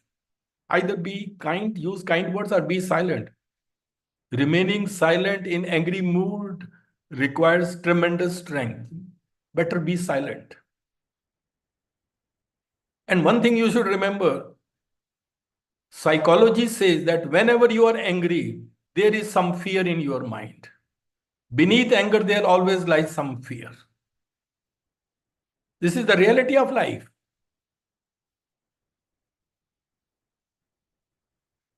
और ये एक tip है, किसी पर ज्यादा नाराज होने से बेहतर है कि अपने जीवन में उसकी अहमियत को कम कर दो. So I'm just closing now my talk. Time management is another very important. Time management is life management. Manage your time. Everybody gets 24 hours a day. The richest man, the poorest man on the earth. The secret to success is how you manage your time. Try to maximize your performance in the shortest time. Create a sense of urgency. Again, I am repeating. ये एक अमिताभ का coat है ना, कल खो दिया आज के लिए, आज खो दिया कल के लिए, कभी जी ना सके हम आज आज के लिए, बीत रही है जिंदगी कल आज और कल के लिए. जैसे ही सारी जिंदगी बीत जाएगी. And please remember, every day is once in a lifetime. And every day is the first day of the rest of your life. Keep that thing in mind. So invest your time, don't spend it. See, you may be 30, 40, 50, whatsoever may be your age. That years are gone. Now you cannot do anything. But still you have a life ahead. You can change and create something special for you. वो कहते हैं ना, बंदी हैं हाथ पर सबके घड़ियां मगर पकड़ में किसी के एक लम्हा भी नहीं. और एक बात और, time spares no one. Time ने किसी को बख्शा नहीं है. देखिए छोटा सा एक सॉन्ग है, उसी से पता चलता है. देखिए क्या हो गया. समय की धारा में, समय की धारा में जानी है, मैं घड़ी की है, घड़ी की है, वही जानी है. देखिए, all these were great actors with so much fan following, and see how time changed them. Look at them. You can't even recognize them. So कहते हैं ना कि वक्त से डर के रहना चाहिए. Live in the present. So live in the moment. Don't think too much ahead. The present moment is the only moment available to us, and it is the door to all moments. Life becomes more meaningful when you realize the simple fact that you will never get the same moment twice. वो एक बहुत अच्छा coat है. देखिए, मैं कल को तलाशता रहा दिन भर और शाम होते होते मेरा आज भी चला गया. That's what happens. and then have a high opinion of yourself. Don't think low of yourself. Thinking low of yourself is not modesty, it is self-destruction. Think high of yourself, it is a necessary precondition for happiness and success. Because you may not be perfect in many things, but many things cannot be perfect without you also. So stay special in your own little ways. You are unique, no doubt about that. No one can match you. And then one more thing, never become arrogant in life. This is also one lesson which I also learned. Never become arrogant. It is always a positive. No success should go into your head. Because arrogance is the surest path to failure. इस coat को देखिए, कभी किसी चीज का घमंड आ जाए तो शमशान का एक चक्कर लगा आना, तुमसे बेहतरीन लोग वहां राख बने पड़े.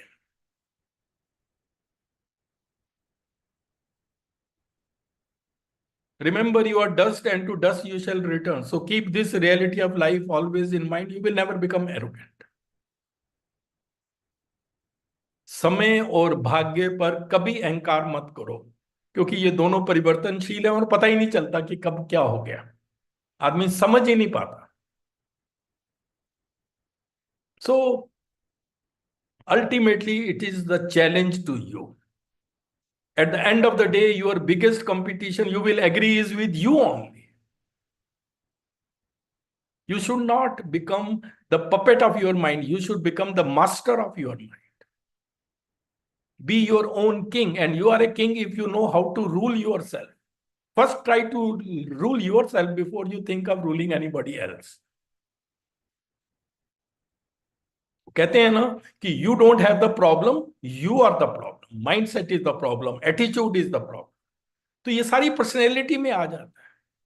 अगर मैं आपके अंदर ये सारी पर्सनैलिटी की क्वालिटीज हो जाएं तो आपकी कॉम्पिटेंस बहुत बढ़ जाए.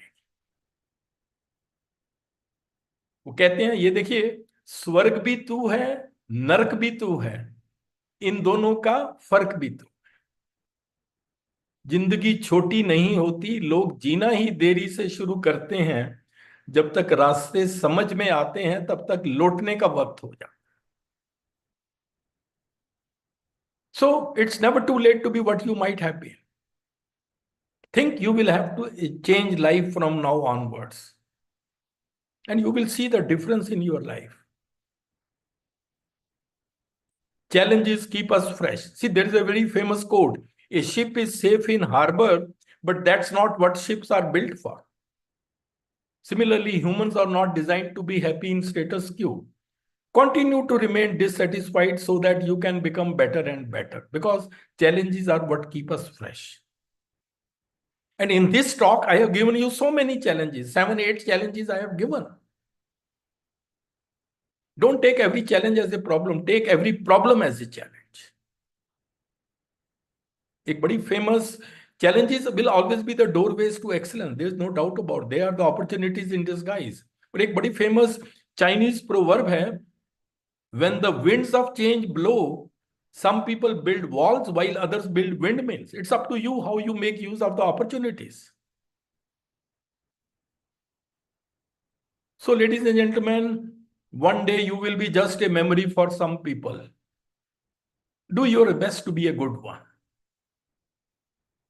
That's the purpose of these life tips for you. जिंदगी के रंगमंच पर अपना किरदार इतनी शिद्दत से निभाएं कि पर्दा गिरने के बाद भी तालियां बजती रहें, क्योंकि जिंदगी नहीं मिलेगी दोबारा. Do so well in your profession that people remember you for ages and ages. They give you an example. Thanks a lot. It was a pleasure talking to you, and look forward to your feedback. This is my cell number. This is my email ID. You can always be in touch with me, and all the best for this program. Thank you very much. Thank you very much, sir. There are few questions in the chat box. May I request the participants to unmute themselves and interact with sir directly?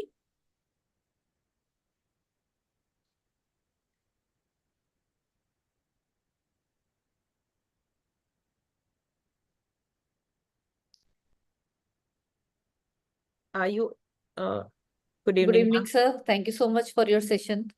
Hello, Vimal. Yeah. Just reached and joined. Yeah. I'm happy that you joined. Oh, no, I tried my best because we had meeting today, so it was yeah.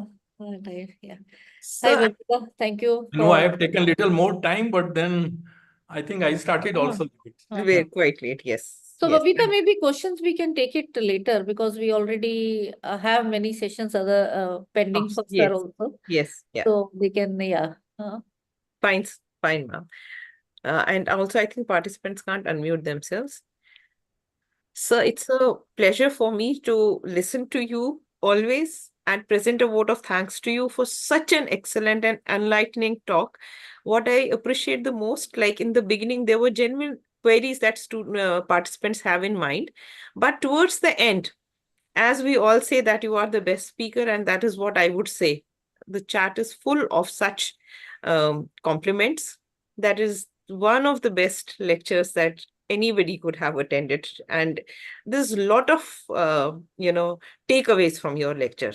So we are enriched each time I listen to you. Each time I feel like I missed on this point last time, I missed on some other point, and it is so engrossing and so enriching. Heartfelt thanks to you and looking forward to more such sessions and much more from you, sir. Thank you, Thank you Babita. once Thank you again. very much. Thanks for all your compliments and thanks to all the participants for their good feedback in the chat box. It's a pleasure always. And I'm happy that you are liking the talks. So all the best. Thank you very much. Thank you. Thank you, sir. Ma'am, thank you give me so a much, minute. sir. Yeah. I'll share the screen. I'll introduce you, although you need no introduction, but this being the first day, I will just take 2 minutes.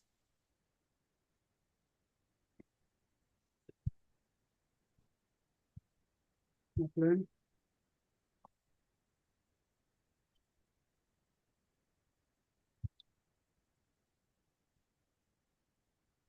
Ma'am, is my screen visible? Yeah, yes, please. Yeah. Good evening once again, participants. Now we are in the second session of today's event. And the second session will be taken by Professor Vimal Rar herself. She'll speak on curriculum development, teaching, learning and assessment, part 1. Before she starts her lecture, her talk, I would like to introduce ma'am. Again, she's a speaker who needs no introduction, but just for the sake of those who have not heard ma'am before, I would like to introduce her. Professor Vimal Rar is a leading women edupreneur in the field of e-learning with an experience of more than 25 years, including a decade of experience in the corporate e-learning world. She is amongst the pioneers in implementing information and communication technology in higher education in India. She has, to her credit, many research papers, a patent, books, presentations, projects, invited talks at local, national, and international platforms. In the field of e-learning, she has made a mark at national level by getting involved in various activities such as development of e-content, teachers e-kit, MOOCs, empowerment of teachers in ICT skills, introduction of newer teaching methodologies, and many more. The 4-quadrant format of e-content has been co-designed by her for ePG Pathshala project of UGC. She has also authored around 400 modules of e-content in 4-quadrant format. At the center, Guru Angad Dev Teaching Learning Center, shortly which we call as GAD-TLC of MHRD, Government of India, she has trained more than 95,000 teachers. At GAD-TLC, GAD-TLC, the center has been selected as Malviya Mission Teacher Training Center to conduct NEP, various programs under NEP, and other training programs for higher education for the teachers who are in higher education. At the center of e-learning, this is a center for e-learning which is located at SGTB Khalsa College. She has developed more than 50 MOOCs in 4-quadrant format for SWAYAM platform. She is the only chemistry teacher in India who was awarded National Resource Center of Chemistry by MHRD, Government of India, for the development of ARPIT courses 3 times consecutively for all chemistry teachers of India since 2018. It's not really too far. She's been doing such a commendable job.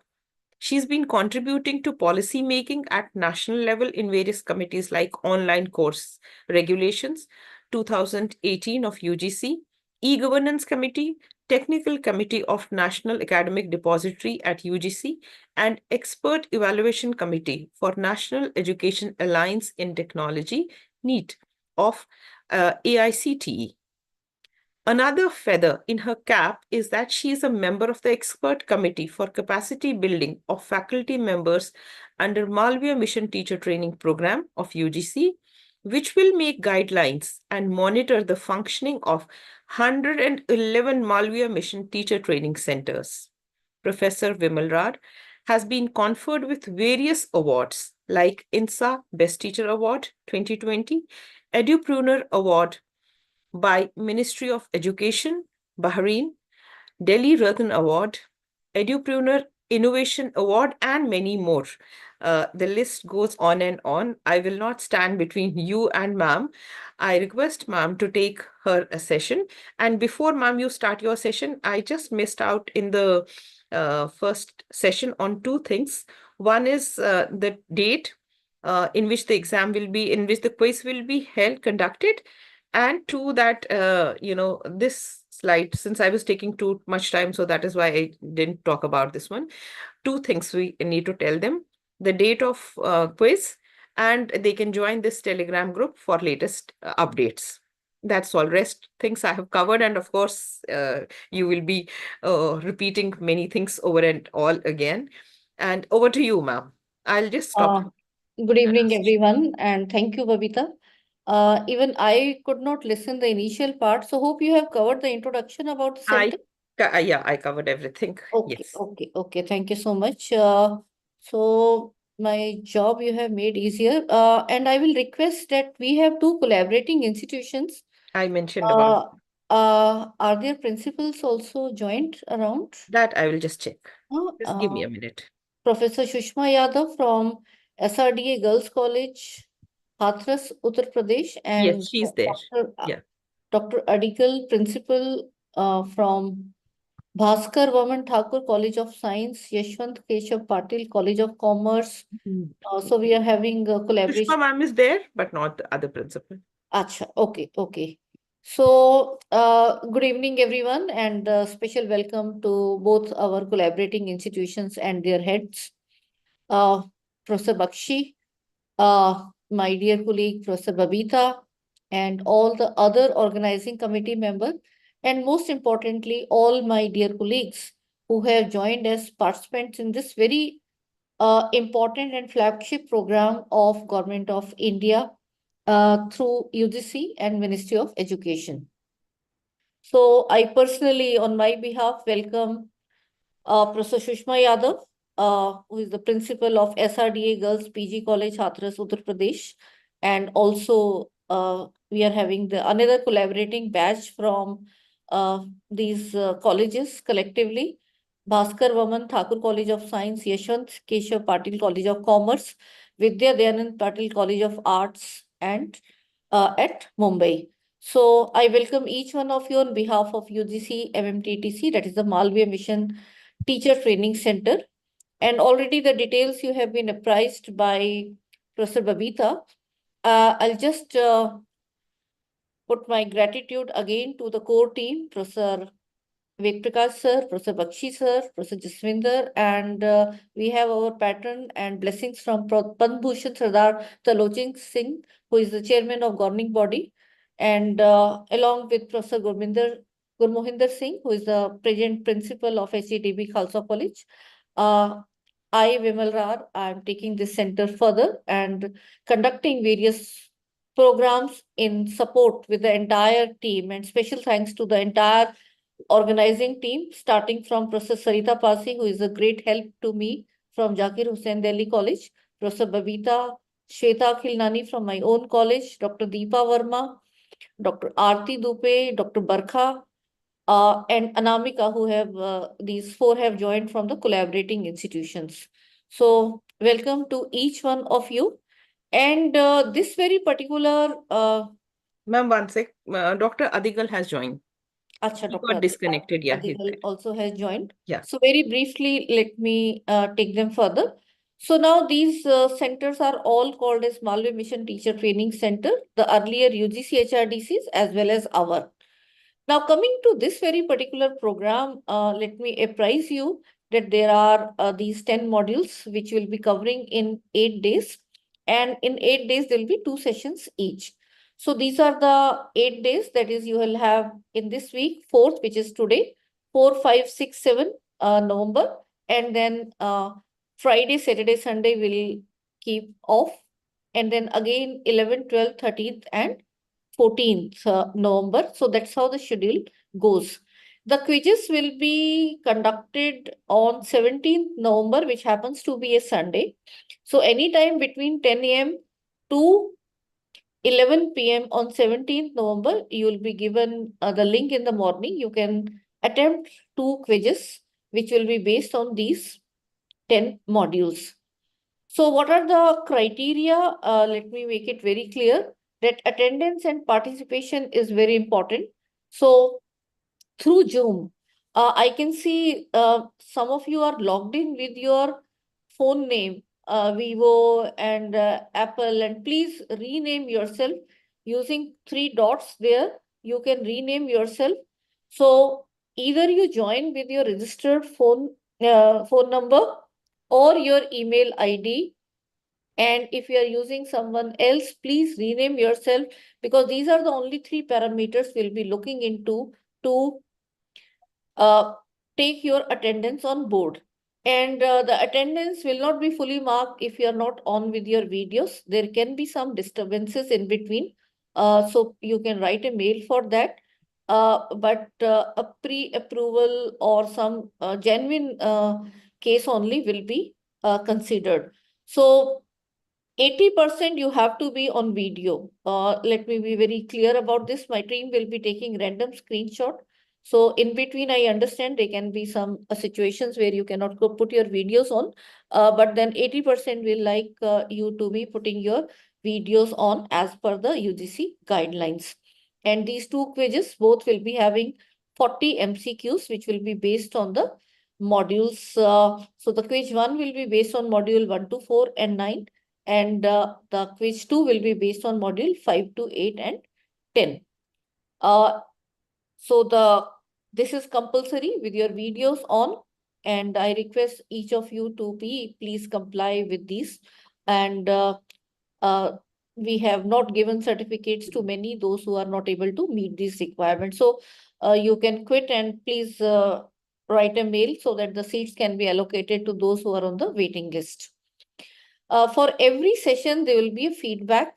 First day, we may give you in the WhatsApp group, but from tomorrow onwards, the feedback link will be shared only in the chat of the Zoom. Okay, and there are no recorded sessions which will be given unless or until there is a major issue, like in last batch in Assam. There was an entire blackout of the internet because of some examination happening. So if there is some genuine reason, we are recording all the sessions. So that link can be provided to those very particular participants. So that will be only done in that very particular urgent situation. Otherwise, you are supposed to attend it live. And please keep on making your notes, because there will be 3 takeaways that you have to mention in each of the feedback for every session. And apart from 16 session session-wise feedback, there will be 1 overall feedback form also, which will be viewed on the last day of this, which happens to be 14th November. Fine. So there you can give the overall feedback and where you want to now learn more after analyzing these very modules. And further, if you want to also join our team in some way. So there will be various questions around these things. Certificate of participation will be given only when all these parameters are fully met. It's not that you give the quiz and you have passing marks of 50%, but if your attendance is not full, we will not be considering that. So the decision of ours will be final in this regard. And this is the template of the certificate, which is as per the UGC format, which will be provided to you. One more disclaimer I will do before we go further, and is that every session, whoever is the resource person, the sensitive thing or the important information, any copyright of the intellectual property in that session will be of respective speaker only. And if there is some sensitive part or some incorrect information, that liability also goes to the speaker. The center has no role in that. So we fully absolve ourselves from that responsibility. And you are also requested not to take the recordings of the sessions, because now the digital format, all this is possible, and upload it without his or her permission. It will be not permissible without you directly talk to the respective person. So with this, I welcome once again our collaborative institutions, and I will request first of all Professor Sushma Yadav to please say a few words of encouragement and before we take this further. So can we have Sushma Yadav, ma'am? Is she around? Babita, can we just check it? I'll just check.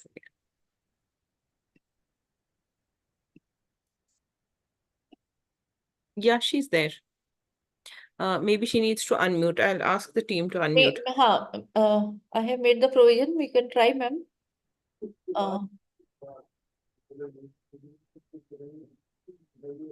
Babita, we can take her on co-host and Yes, ma'am.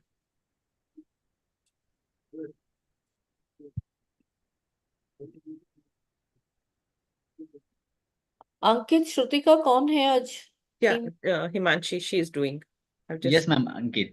हाँ अंकित Ankit, देखो Sushma ma'am को co-host करो और साथ में Dr. Adgil also. No, he has. I've received a message that he's not there. Dr. Deepak Acha. is there in his Okay. place. Okay. So maybe we can take Dr. Deepak. Yeah. So. And this type of collaboration is open for all the institutions. We need bulk teachers so that the entire institution goes in the same flow. Fine.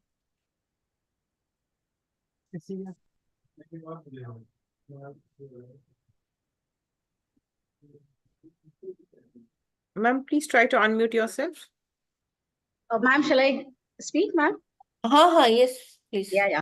Namaste, good evening, and thank you so much for ensuring that our institution gets collaborated with. We've been waiting to collaborate with Vimal ma'am since for the last 1.5 to 2 years, and fortunately, this year we could collaborate. It was a very short notice. We also did not give too much of time to ma'am to think on it, and that's why our collaboration could take place fast. So on behalf of Vishnu Vaman Thakur Charitable Trust, Bhaskar Vaman Thakur College of Science, Yashwant Keshav Patil College of Commerce, and Vidya Dayanand Patil College of Arts, we famously call it as Viva College in short because it's got 3 names. So we call it as Viva College, and it's a big institution under the trust with almost more than 260 plus staff members, teaching staff members alone in degree college. So it's one of its kind of opportunity. One of the member in this today's session is our another vice principal, Dr. Prajakta Paranspe. She is also wholeheartedly participating in this session. So I'm sure her feelings and emotions are the same as mine and as any other participant of this particular session. So NEP, everybody is confused. Everybody has been confused for the last 3-4 years. So I am sure with every passing day of this session, there's going to be clarity because in Mumbai University, it got introduced for first year this year only. This year So only. many of the teachers who are attending, we are still learning how it is going to be useful for us and the implementation henceforth. And with the upcoming NAC that we have in the month of December, I'm sure it is a blessing in disguise for all of us. So thank you, Vimal ma'am. Thank you, Babita ma'am. And all the very best to the other participating college and the participants. Thank you so much. Thank you so much, Dr. Deepa Verma. And I have good news for Mumbai participants that we are conducting one residential program and there are limited seats. We'll share the poster with you. So if it's completely free for the participant, but it's a face-to-face mode. So our team will be traveling there and we will be doing 1 week FDP on outcome-based education. It's starting on 14th November. So maybe if some of you are already in this batch, this is the 5 to 8 timing.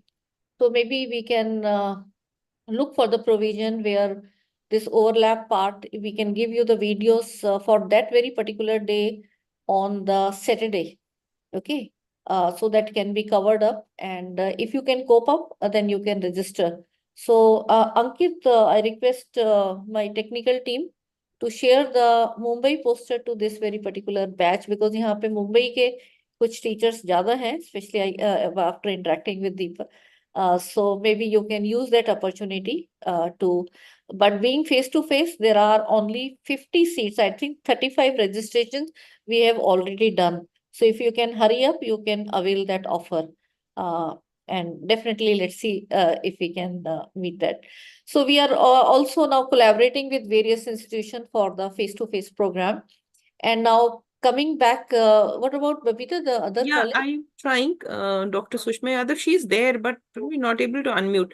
Ankit, please try and unmute, ma'am. पहले तो ma'am Very much को there. Spotlight पे ले लो, कहाँ पे हैं? She, Ankit, just yes, ma'am. Now you can unmute Dr. yeah, Shri. yes, she can unmute now.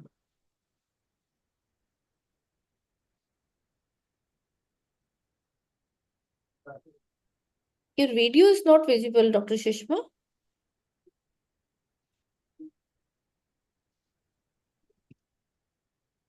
Ma'am, are you able to unmute yourself?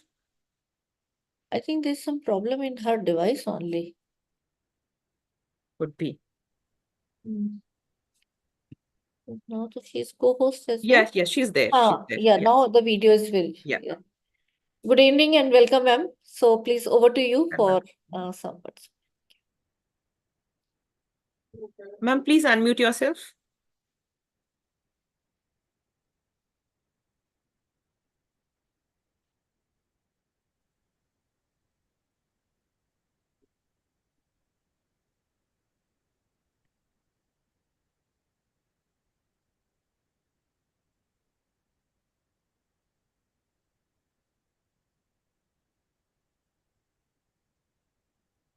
Ma'am, we are waiting for your address.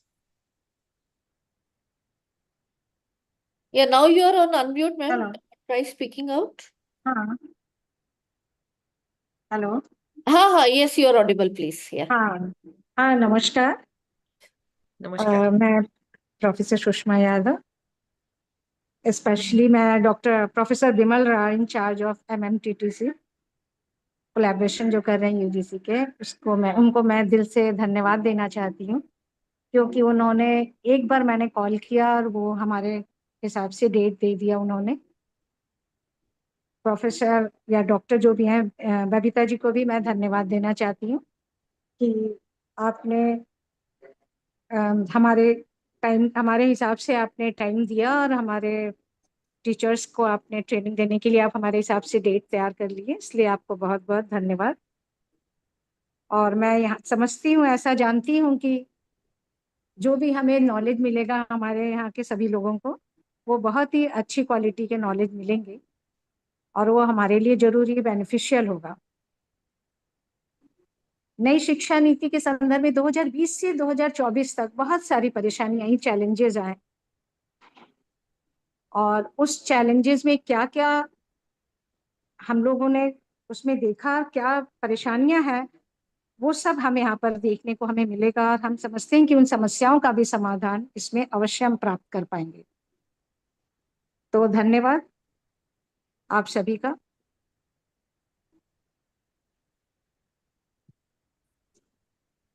Thank you so much ma'am. पहले तो धन्यवाद आप दोनों institutions को कि हमारे साथ हमारे भारत देश के अलग अलग जगह से टीचर्स जुड़ रहे हैं। बिकॉज देखो, नेशनल एजुकेशन पॉलिसी तब तक सक्सेसफुल नहीं होगी जब तक टीचर्स को अवेयरनेस नहीं होगी। बिल्कुल। तो ये प्रोग्राम गवर्नमेंट ऑफ इंडिया का फ्लैगशिप प्रोग्राम है, जिसमें 15 लाख हायर एजुकेशन टीचर्स को सेंसिटाइज और ओरिएंट किया जाएगा। ये 10 जो मॉड्यूल्स हैं, पहले 8 से स्टार्ट किया था। 2 मॉड्यूल्स मैं ही इस कमेटी में थी जब गाइडलाइंस में, तब हमने ऐड किए थे। तो आइडिया ये है कि टीचर्स को पहले तो इन चीजों पे अवेयर करवाया जाए, फिर वो अपने आप देखें कि हाँ, मेरे को किस चीज में अब और सीखना है, या मेरे को किस चीज में मेरे को अब आता है, तो मैं अब बाकी टीचर्स की हैंड होल्डिंग कर सकता हूँ। सो ये इतना चेंजिंग टाइम है कि हमें सबको एक दूसरे की हेल्प करके चलना है। और इसीलिए जो हमारा सेंटर है, हमने चूज किया कि हम दिन में नहीं, हम शाम को प्रोग्राम करेंगे 5 से 8, क्योंकि ना मैं छुट्टी ले रही हूँ, ना बबीता, ना मेरी कोई ऑर्गेनाइजिंग टीम, और ना ही हमारे कोलीग्स जो ज्वाइन हुए हैं। तो हम अपना रूटीन काम करते हुए, तो ये 5 से 8 आपके लिए एक बैच है, और मेरे लिए 24 बैच है एक साल में, हर महीने 2 प्रोग्राम थैंक यू, कर रहे हैं। थैंक यू, थैंक यू तो मैडम। बट वो तभी पॉसिबल है जब पूरी एक मैसिव टीम बन गई। अब जैसे सरिता पासी, बबीता बहुत एक्टिव है हमारे साथ, और हर बैच में हम कुछ 2-2, 3-3 और अपने साथी लेते हैं। तो उसमें आप सब भी जो जोड़े हैं, आप देखो कहाँ पे आप कंट्रीब्यूट करना चाहोगे। तो इस शुरुआत, तो इसमें कोई फॉर्मल इनॉग्रल नहीं था, बट मैं कहा जी बहुत ठीक अच्छा रहेगा है। कि आप दोनों का थोड़ा सा इंटरेक्ट किया जाए। So thank you so much, and now I will proceed for the session that I will be taking now. Fine. So thank you and welcome to each and everyone. और आगे चलने से पहले, शाम के 7 बज रहे हैं, और सूर पूरे दिन के थके हुए हैं। मैं भी सुबह 8 बजे की घर से निकली थी। We have the academic advisory committee, और अभी भी 1 घंटा बाकी है। तो सबसे पहले तो एक स्माइली आ जाए चैट पे, और असली स्माइल आ जाए आपके फेस पे।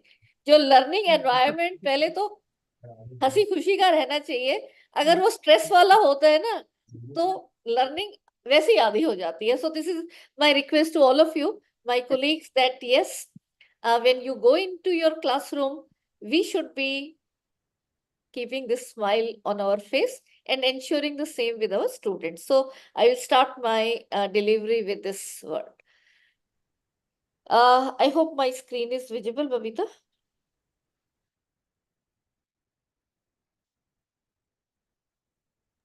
Yes, ma'am, very much. Okay, thank you. So I will be actually delivering this talk in 2 sessions, one today and one will be in, let's say it will be in this week only. I have to get planned. So this will be taking you to the journey of curriculum development, the teaching learning part, and the how the assessment have to be. These 3 are very important role of a teacher.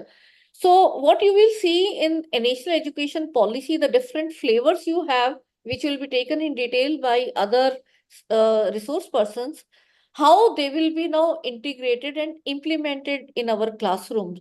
So keep a vigil on those sessions and try to relate with this particular one. So my session flow will be about the 2 sessions. That in the light of national education policy, we have to restructure everything. Now, what needs to be restructured? First of all, the entire credit framework. किसी जगह 12 घंटे का credit था, कहीं 15 घंटे का credit था, कहीं 10 घंटे का क्रेडिट था. Now, what all is this? We'll try to understand with this National Credit Framework document, which is now in public domain. Once we restructure किस किस तरह के कोर्सेज डालने, कितने क्रेडिट्स के डालने, इसके साथ अलाइन करके हर कोर्स के अंदर क्या आना चाहिए, ये सिलेबस और करिकुलम क्या है, are the same. So how the curriculum is actually a broader term and syllabi is a narrow. तो हम वो जो सिलेबाई में फंसे हुए हैं उसको कैसे करिकुलम तक लेके जाएंगे. And these curriculum for every course has to be aligned to something called as outcome-based education. And I hope this is not a new term to you. Outcome-based education is now required by NAT that we all have to be following.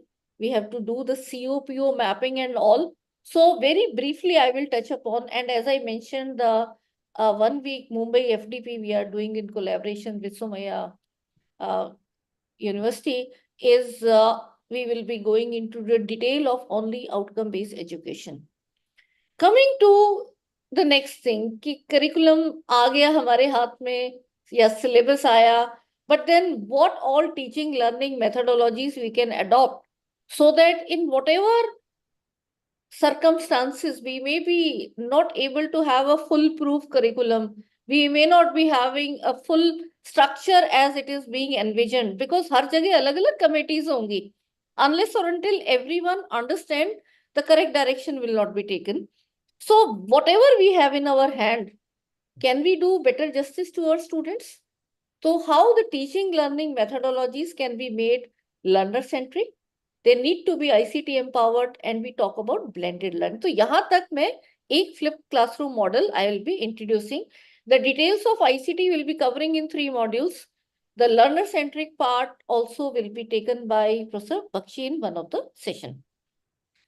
The moment we talk about blended learning, बिना e-content के blended learning नहीं हो सकती है. Fine. So what is the standardized way of preparing e-content? Now with the universities who can start online courses, you can start add-on courses in online mode. You can offer MOOCs if you get the project from SWAYAM portal. And if you're not getting any of these, then also for blended learning, you need to have e-content. So what are the standard parameters? Again, this is the area where we do detailed 1 week or 2 weeks programs. And if you know, fine. If you don't know, then these are the terms that you should see that if there is some FTP or refresher course being conducted, you should grab the opportunity and try to learn more. After this comes the assessment methods.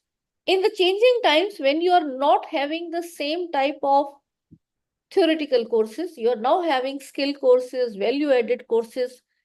Can you have the same assessment methods? Definitely not.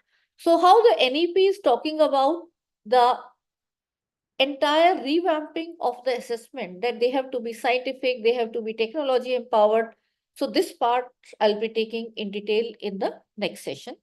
And once we are through with this process, for every batch, we have to do the gap analysis and periodic review, looking at the needs of the industry, the society, and the market, so that the students can be made not only employable, but entrepreneurs, and more importantly, not only acquire the professional competency, but they are molded into good Indian citizen as well as good human being. So that is what is the target that we have as teachers in our classroom. And that's all packaged in this called as outcome-based education. So let me just get started with overall credit framework. And before I go further, I'll be looking in the chat that what all has to be done in the new credit framework. So I will ask all of you, have you read this document of National Credit Framework and one more, which is National Higher Education Qualification Framework, NHEQF? Can you give me the response?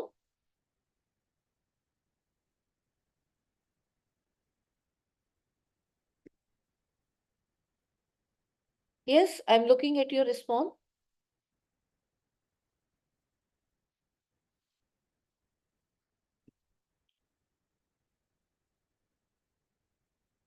Have you read these documents? So accordingly, I'll go into more depth or less. This and this, National Higher Education Qualification Framework. Okay, thanks for your honest responses. So I will try to weave in, although it is a detailed document, so please, I will request all of you to read both of these documents and one SOP which is also in place. Fine, thank you. So my humble request to all of you, see, now the information is available at the click of the button. At least once a week, we should go to the UGC portal or AICT, depending upon wherever who is the regulator, because there are so many policy documents coming, the changes coming, so many important circulars, sometimes funding opportunities. So you should be able to grab these opportunities as soon as they come. Fine. So National Credit Framework is a single meta framework, and this has been made by both the school education, higher education, as well as the vocational education bodies, which are regulatory bodies, as well as corresponding ministries like Ministry of Skill and Ministry of Education. Now, why this is need, and this is there in the public domain from more than a year. See, in April 2023, it was released. And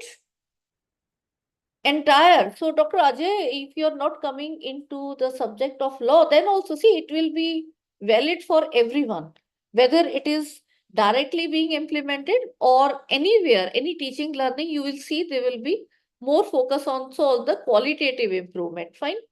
So this National Credit Framework is aligned to keeping a uniformity in terms of credit right from class 6 onwards. So gradually the changes will be coming in the school education system, and all the scholars, it is their responsibility that not only we do our purpose for the teaching and research, but we can also handhold our fellow colleagues in the school education system. So maybe Dr. Ajay, you can also look into that perspective, if not directly, maybe for the, but Bar Council of India is also talking about the outcome-based education, which will be helpful to you.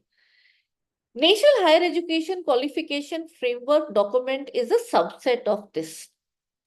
And in this National Higher Education Qualification Framework, it is the implementation document of national education policy in terms of that how the flexibility and mobility will be provided. We talk about flexibility, we talk about mobility, we talk about equivalence between general education and vocational education. There will be two sessions on the module of skill development where the resource persons will be taking you into more depth. But very briefly, let me tell you why there is a need of this is, I think all of you will agree that if there is a engineering graduate outcome student, sometimes, rather most of the times, they lack the hands-on skill. They will be carrying these big degrees, but if even at home, they are told that, okay, there is some problem in electric wiring or in some fuse, and even if they have done electrical engineering, they will not be able to resolve that. So what kind of education are we looking at? On the other extreme, there are vocational institutions, and there are students who complete their diplomas and the certificate courses from that, which are hands-on skill. लेकिन उनके पास ये degrees नहीं है. So from the employability point of view and from the society point of view, कितने नहीं, हमें तो वो BA, BSc, इंजीनियरिंग और डॉक्टरी ये करवानी है, हमें वो हैंड्स ऑन बच्चों के हाथ गंदे नहीं करने हैं. But now if you see the job scenario, the skills are more valued than the theoretical degrees. So can there be a provision where the vocational students, after earning some credits at certain levels, can move and go into general education and acquire the remaining credits to get a better degree along with a skill? On the other hand, those who are taking direct entry into general education, can they be also given skills? So that is why adding the skill courses is very important. जो आपको लगता है NEP में ये skill के आ गए हैं, but हमारे जो core courses है कम हो गए हैं, because there is a need so that the students can be made ready to work with hands, which is the need of the employability as important. Not only that, there is also a need of the values the attitude, like Professor Bakshi was mentioning in his, the entire personality development and all.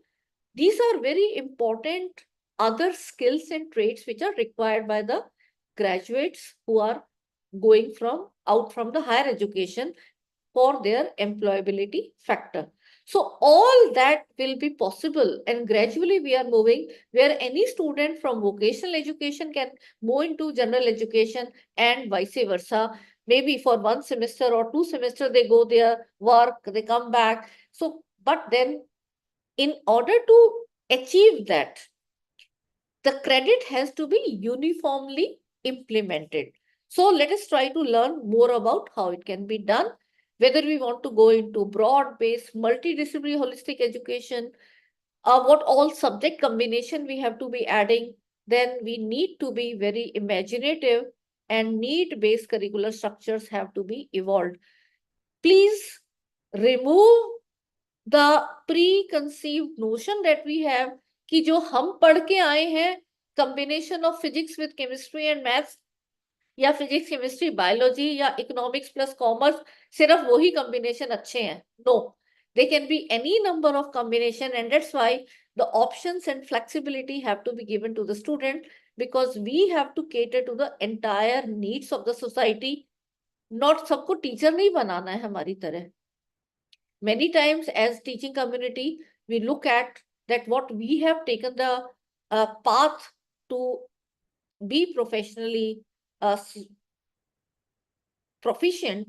Can that be the only route? No, we have to be looking at the needs of the industry and the society and market and the corresponding skill sets. In order to achieve this, different courses but aligned to uniform credits. So there are credit levels, there are credits and credit points. Credit points can be earned by multiplying the credit levels into credits. First of all, let us start with what is a credit. Not a new term to all of you. सारे हम higher education में तो credit use करते आ रहे हैं, but for school education, the credit is going to be a new term for them. So you can really enlighten your school colleagues as well. But first of all, let us try to introspect. Are we going in the right direction of whatever we were doing pre-NEP, or wherever the NEP has been implemented? Then also we have to I keep on interacting with various institutions and found that many institutions still are having 12 hours or 10 hours.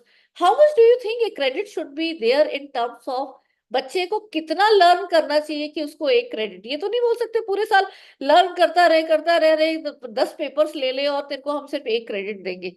So how to have a uniformity in that? So credits are defined as a function of achieving the desired learning outcomes for a program or course or training determined by the successful assessment. So if you look into this definition of credit, notice two important terms.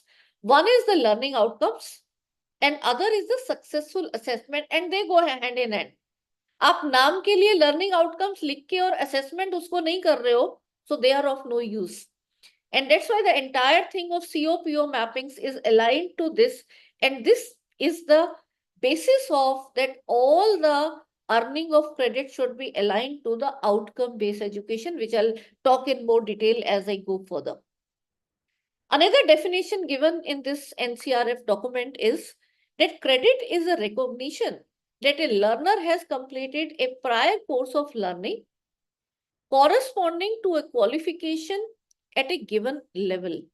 So this is what is help कि credit तो अच्छा 2 credit ले लिए आपने किस level पे लिए हैं? Level 1 पे लिए हैं, level 8 पे लिए हैं, level 4 पे लिए हैं. Then only the multiple entry, multiple exit will happen. So if any student from other institution is coming to you, and even from vocational institution, so level 4 करके आप level 4.5 पे entry दोगे. Fine. So these levels across the skills vertical as well as higher education as well as school education have been properly defined, and they are being fine-tuned as we go further by different regulatory bodies. If we look at how much the student should learn to be given 1 credit and rest can be just multiplier. तो अगर आपको 1 credit का course करना है तो उसमें कितनी learning होगी, 2 credit का होगा तो multiplied by 2, 3 and so on.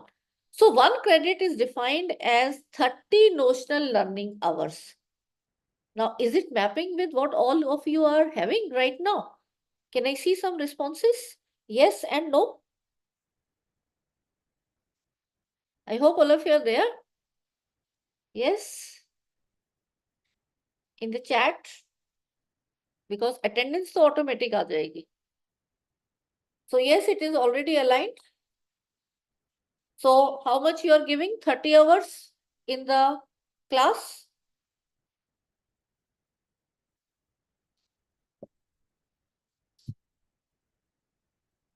No, 30 hours is not to be given in the class for every type of course. Let us try to be more clear about on this. Fine. Okay.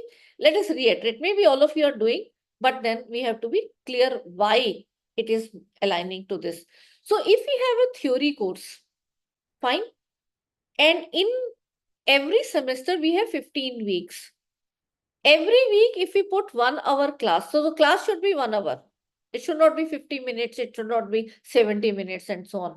So for a 1 hour class, if you are putting in 1 week of the teaching time, where the teaching learning is happening in the presence of the teacher, that will be for 15 weeks will be 15 hours.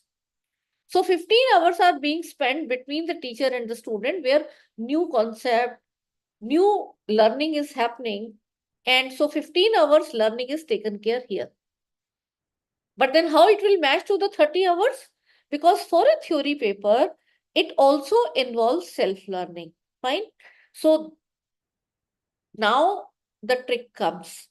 If you have made the syllabi where for a 15-hour class, if you are taking extra class and doing that particular teaching learning in 20 or 30 hours, it is a wrongly framed syllabus.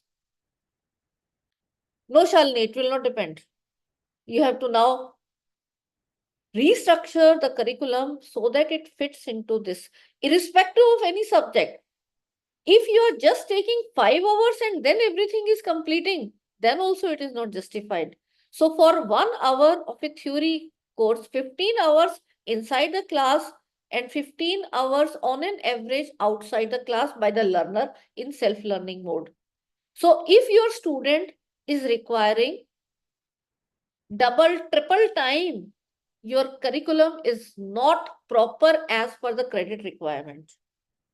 Because while designing the curriculum, हमने इतनी depth में कभी सोचा ही नहीं. Coming to the practical point. In the practical, 1 credit is 30 hours is being met in some institution because practical घर पे नहीं हो सकते. You need appropriate infrastructure for that. All the learning is happening inside and there should not be any homework. Yes, I repeat. In practical classes, I have seen teachers giving homework. No, there is no need of self-learning. All the learning should happen inside the practical class because in the practical now, it is the application of what the theoretical thing. Try to map your practicals with the theory. Do not use the practical time in telling the theory. The theory is to be already there in the corresponding theory component of the paper. So in practical, all 30 hours inside the class learning is happening. There is no self-learning required. And that is why for a practical 1 credit course, you allocate 2 hours per week, totaling to 30 hours. I hope it is fine till now. Most of us have been doing, but it is reinforcing. Now, this is coming new now, which is experiential learning, where it will include acquiring professional levels, activities like fieldwork, industrial visit, internship, dissertation type of thing. So now all this, how do you equate? आंख बंद करके ऐसे ही नहीं ना कि 12 credit दे दिया, 16 credit दे दिया, 20 credit दे दिया. It has to equate to the number of hours.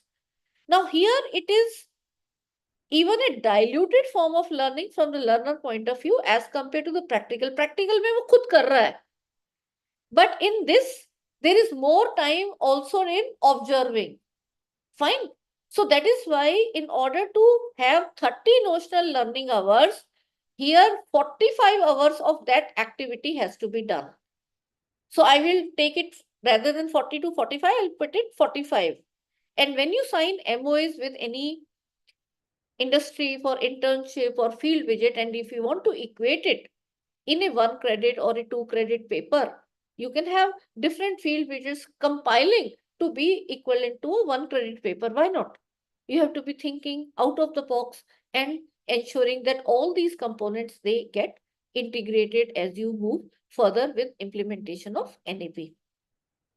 If you look from qualitative point of view, what all it should be included in the learning hours. 30 घंटे की तो बात कर ली हमने, लेकिन 30 hours में क्या?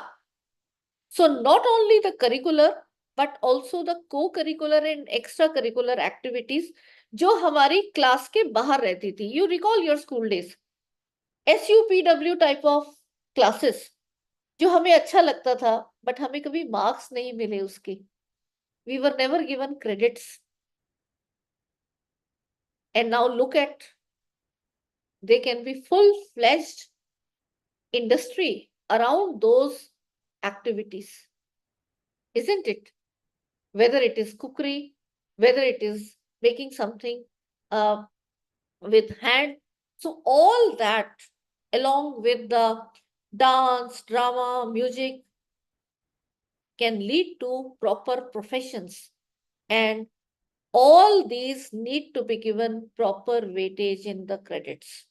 So it's not only कि physics, chemistry, maths वगैरह के रट्टे लगा के ही हम उन्हें वो दे रहे हैं. We have to be taking it into co-curricular and extracurricular activities also. So when you are adding now these ingredients, you're adding skill paper, you're adding co-curricular activities, you're adding in that overall credit requirement of 40 credits per year, 20 credits per semester. Can you keep the same all the theory courses which you have been teaching from 10, 20, 30, 40 years? Definitely not. So please look it from the learner's point of view. So let us see what all these co-curricular and extracurricular things can be integrated for their different courses.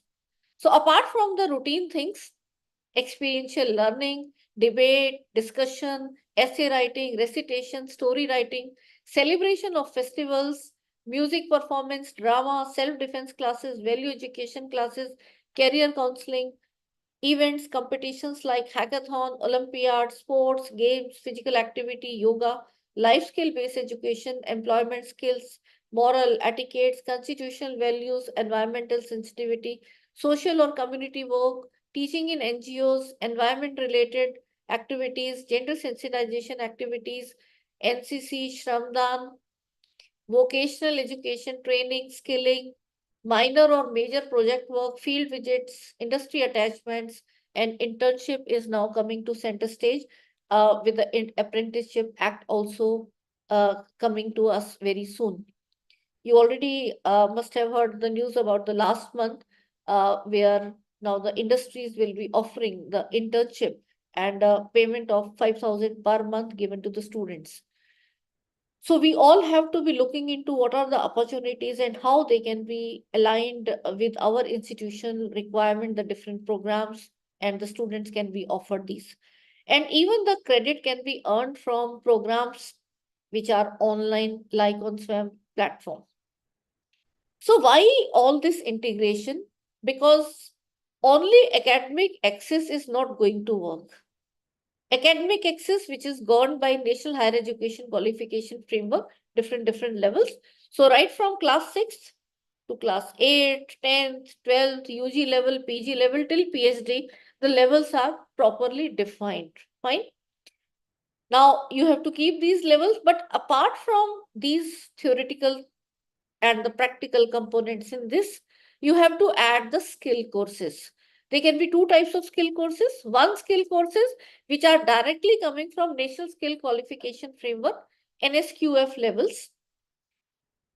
There are predetermined curriculum and also the assessment framework. There are 37 sector skill council which have given these different courses as per the industry requirement. So you can take them as such.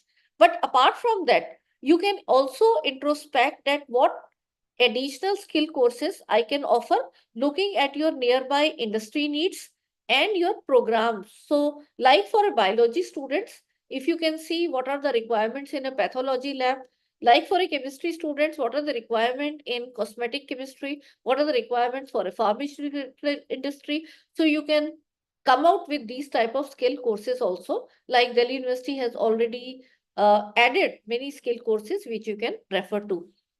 Proficiency access is very important, and that's where the experiential learning, the internship, on-job training comes. So all these three have to go hand in hand, and that's how we will be able to achieve the holistic development of student.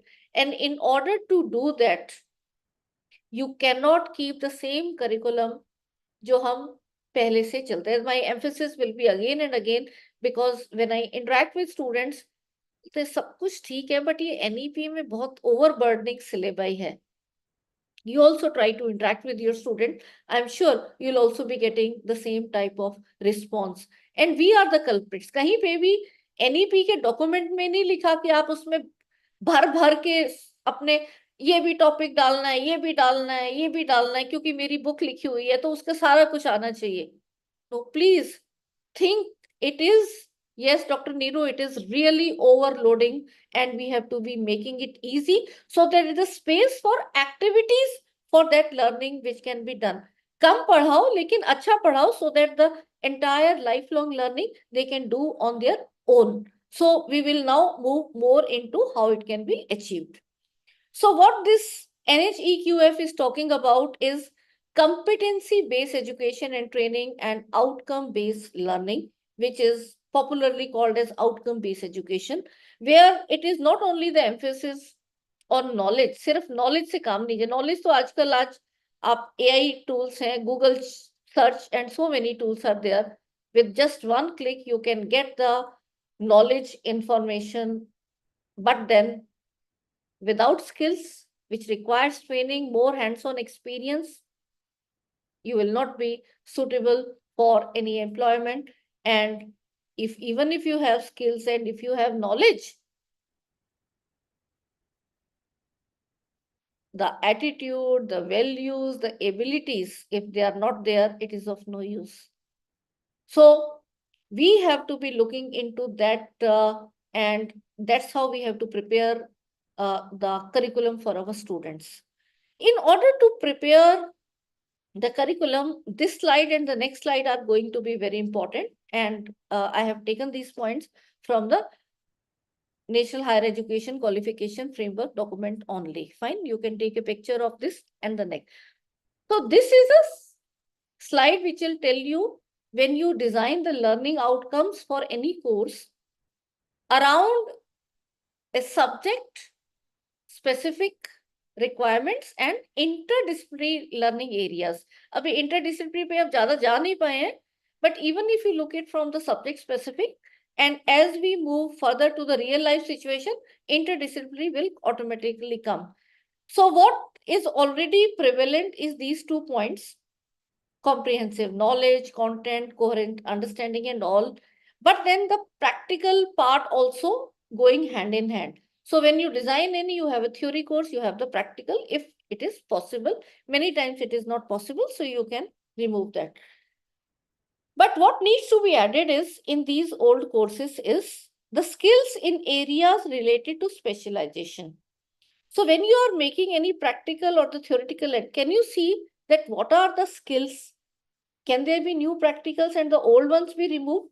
Like for one example, my chemistry colleagues will agree, we are doing the same cation, anion and testing from more than 40 years now. The same testing which the students do after 3-4 hours of wasting so much chemical, if you take them to a jeweler And in any ornament or any metal, if you put it below the X-ray crystallography machine, within seconds, it will tell you what all it is composed of. Similarly, there are so many instruments which will do it, whether it is in, if it is a liquid or it is a gas or it is a solid. But then we are going into same old methods, because so we have to be looking into it that way.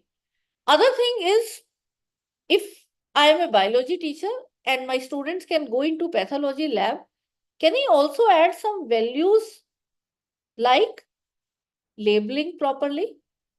If a student is getting a job in pathology lab, and suppose me and my friend, we take our sample of blood or urine or whatever, suppose we want to do the diabetes check and blood test is taken, और हमारी labeling mix कर दे, तो जिसको diabetes है उसको बोलेंगे नहीं है और जिसको नहीं है उसे बोलेंगे दोनों की लाइफ गई.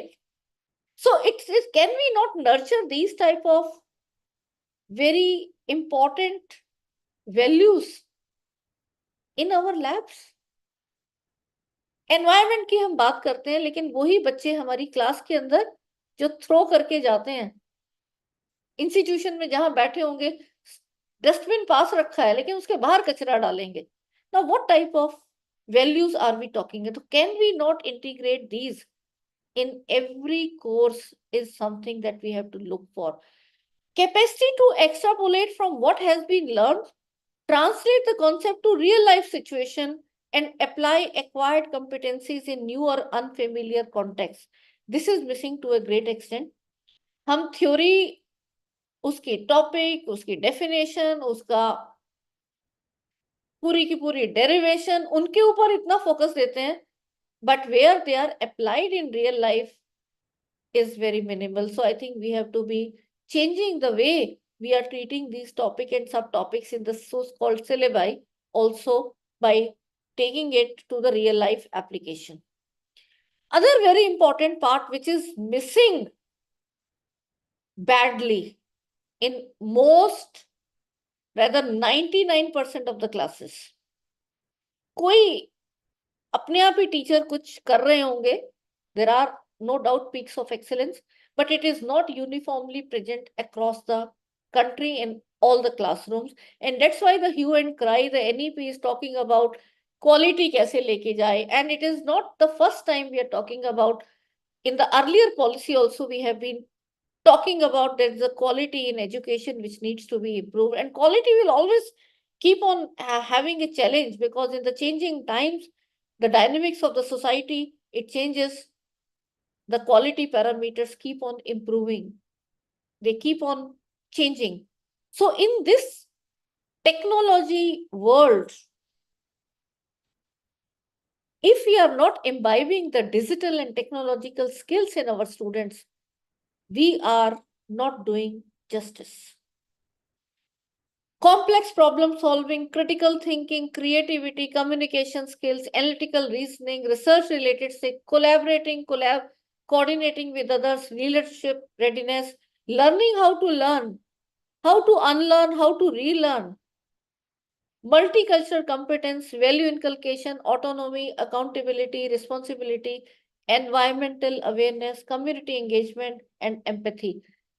कहने के लिए हम एक कम्युनिकेशन स्किल का 2 क्रेडिट का पेपर डाल देंगे, हम एनवायरमेंटल का 2 क्रेडिट या 4 क्रेडिट का डाल देंगे, हमारा काम हो गया. नहीं, काम नहीं हुआ.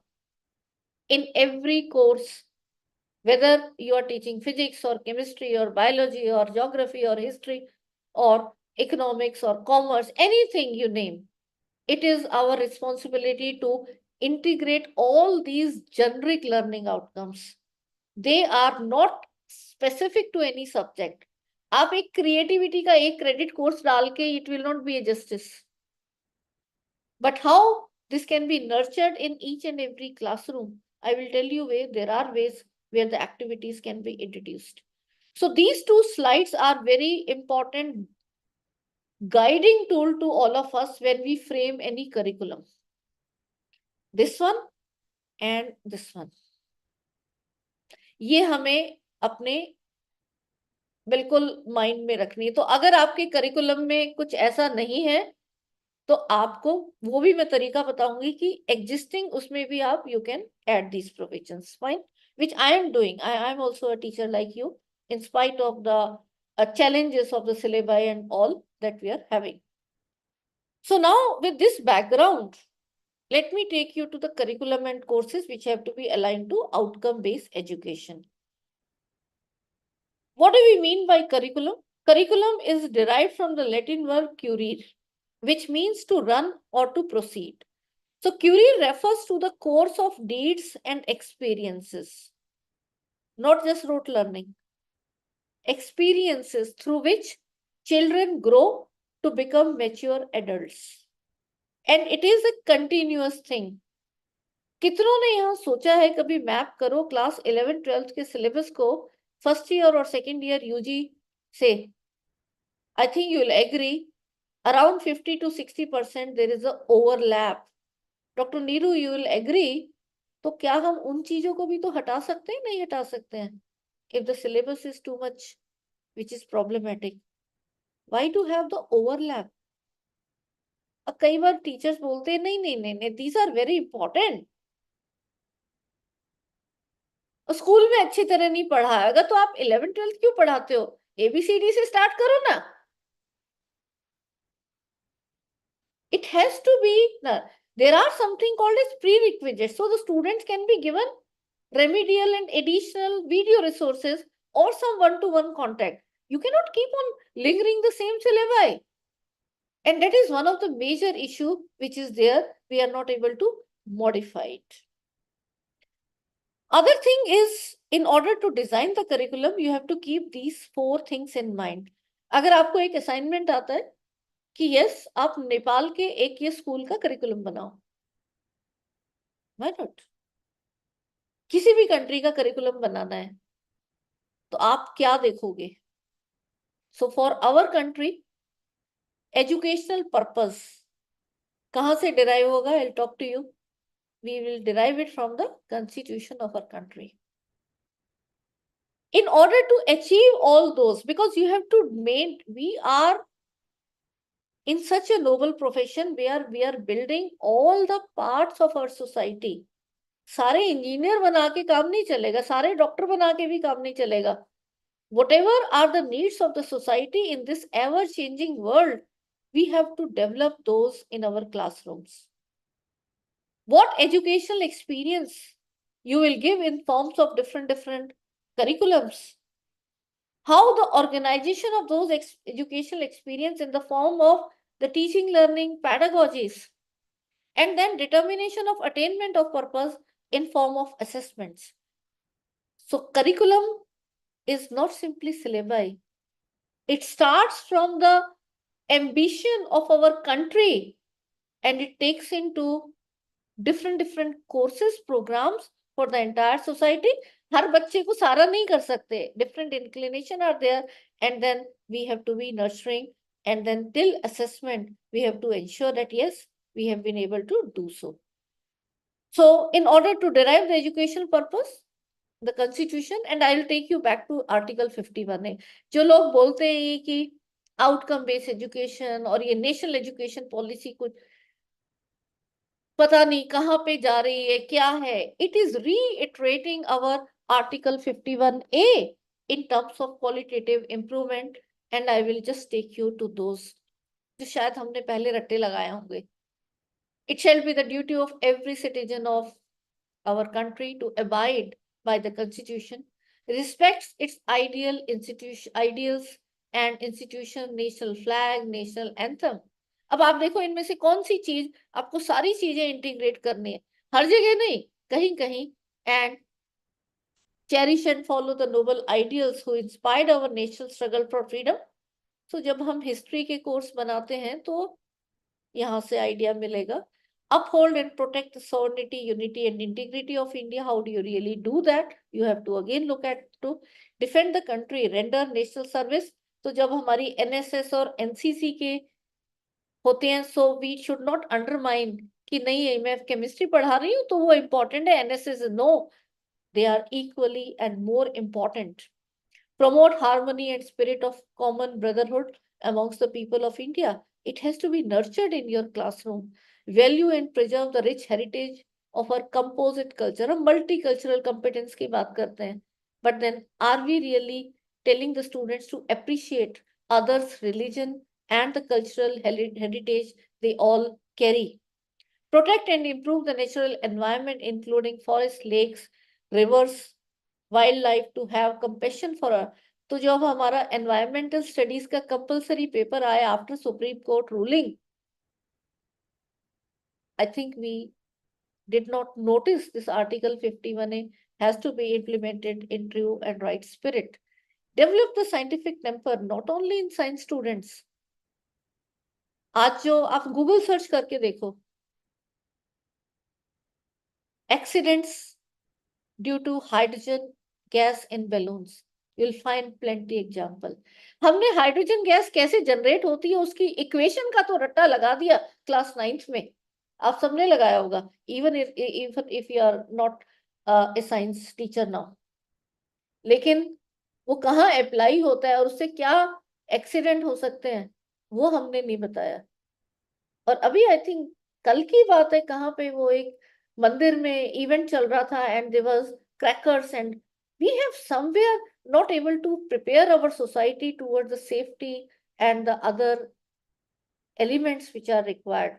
Humanism, not only for humanities student. If you recall, premier institutions like IITs were told to integrate commerce and management and humanities subject.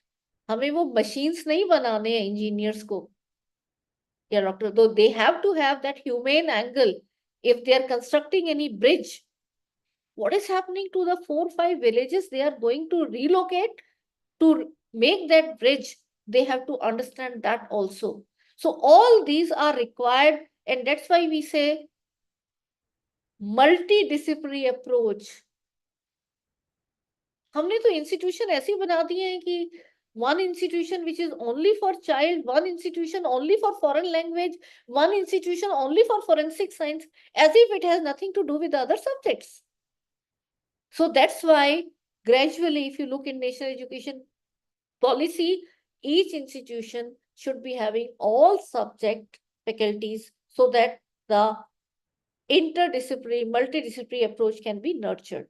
Safeguard public property, abjure violence, strive towards excellence in spheres of individual as well as collective activities. हमने अपनी classroom से ही बच्चों को एक दूसरे का competitor declare कर दिया है. ये गोल्ड मेडलिस्ट है और ये फेल स्टूडेंट है. अब वो 20 साल बाद मिलना, पता लगा फेल स्टूडेंट जो हमने फेल का स्टैंप दिया है बिल गेट्स की तरह, they will be owners and the gold medalist will be hired and fired by them. Who are we to rate them? We have to just nurture and make their learning for everyone into the different ways they are inclined to. Teamwork, collaboration.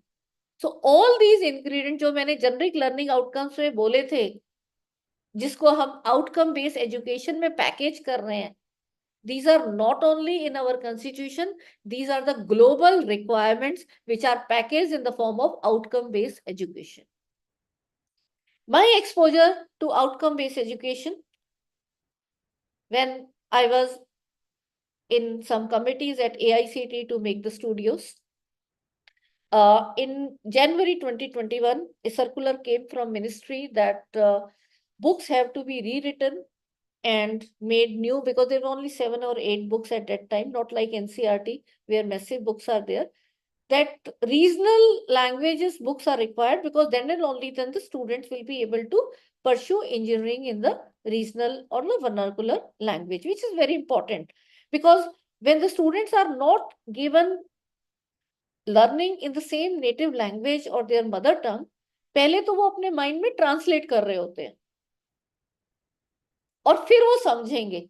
So it becomes a double the process, and that's why there is now so much emphasis in all the digital resources about the various languages. So the aim was to convert into 12 languages. So there were 7 or 8 books available, and I happened to be there, so I was given the chemistry book to examine कि इसको देखो whether it is aligned to outcome based education and NEP 2020. So NEP 2020 I was aware, but outcome based education was a new term in how it has to be implemented. So I studied that. So in context of engineering, there are 12 of these.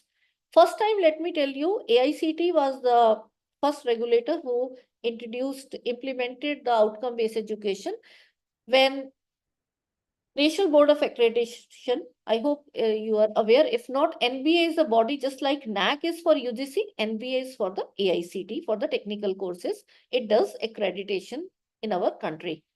So they signed a treaty with Washington Accord because the engineer graduates which are going out after 4 years at the program level, these attributes should be there. So they are called as program outcomes. They are learning outcomes at the program level.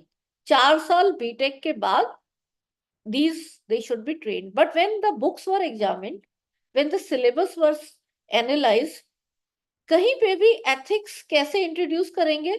Environment sustainability, individual teamwork, communication, project management, finance, lifelong learning.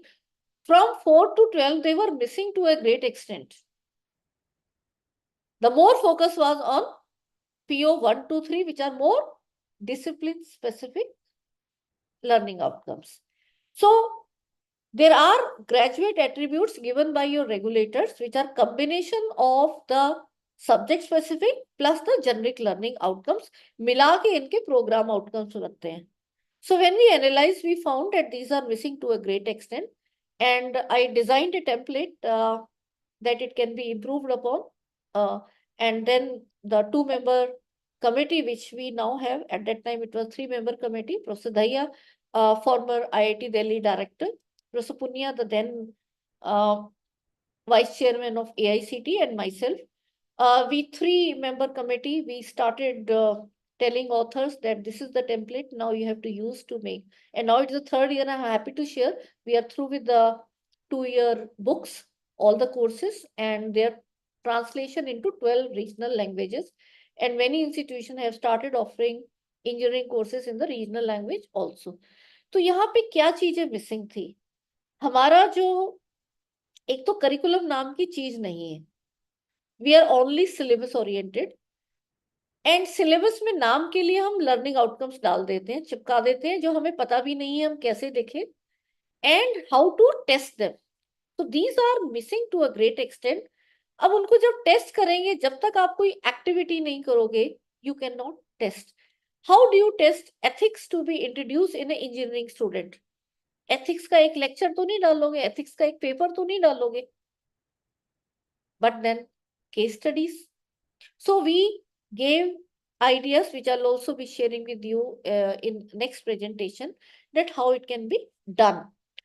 Similarly, in 2000, so this I was talking about 2015 was the first batch when this AICT introduced outcome-based education after signing treaty with the Washington Accord in June 2014. UGC also implemented outcome-based education, and even Bar Council of India as well as the Pharmacy Council of India, and they made this in 2018. Yes, to my all dear colleagues here, if you recall, आप सबको LOCF नाम का पता होगा, पता है या नहीं पता है? Can I see the responses? Prior to the NEP in 2018, we were told to restructure our courses in LOCF.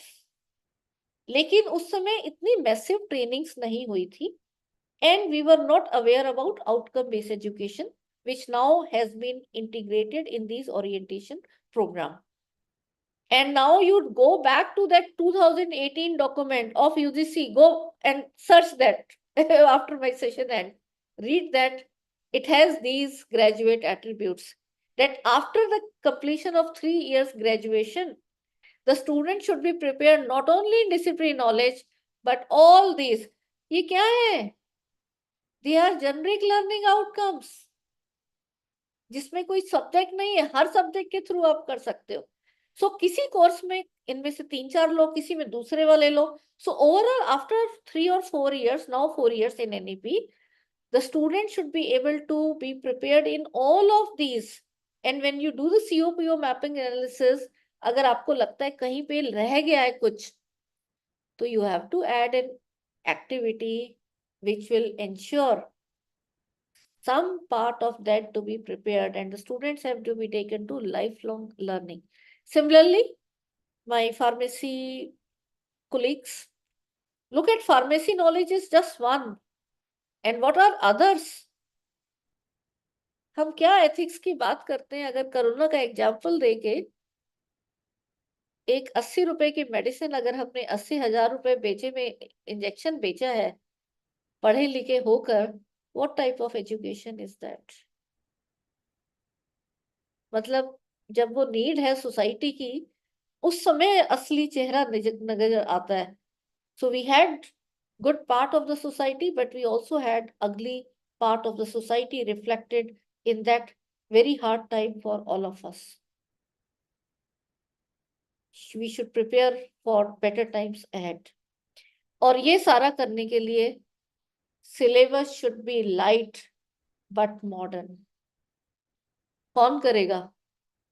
कोई मिनिस्ट्री से, कोई यूजीसी से आपका आके सिलेबस नहीं बना रहा है.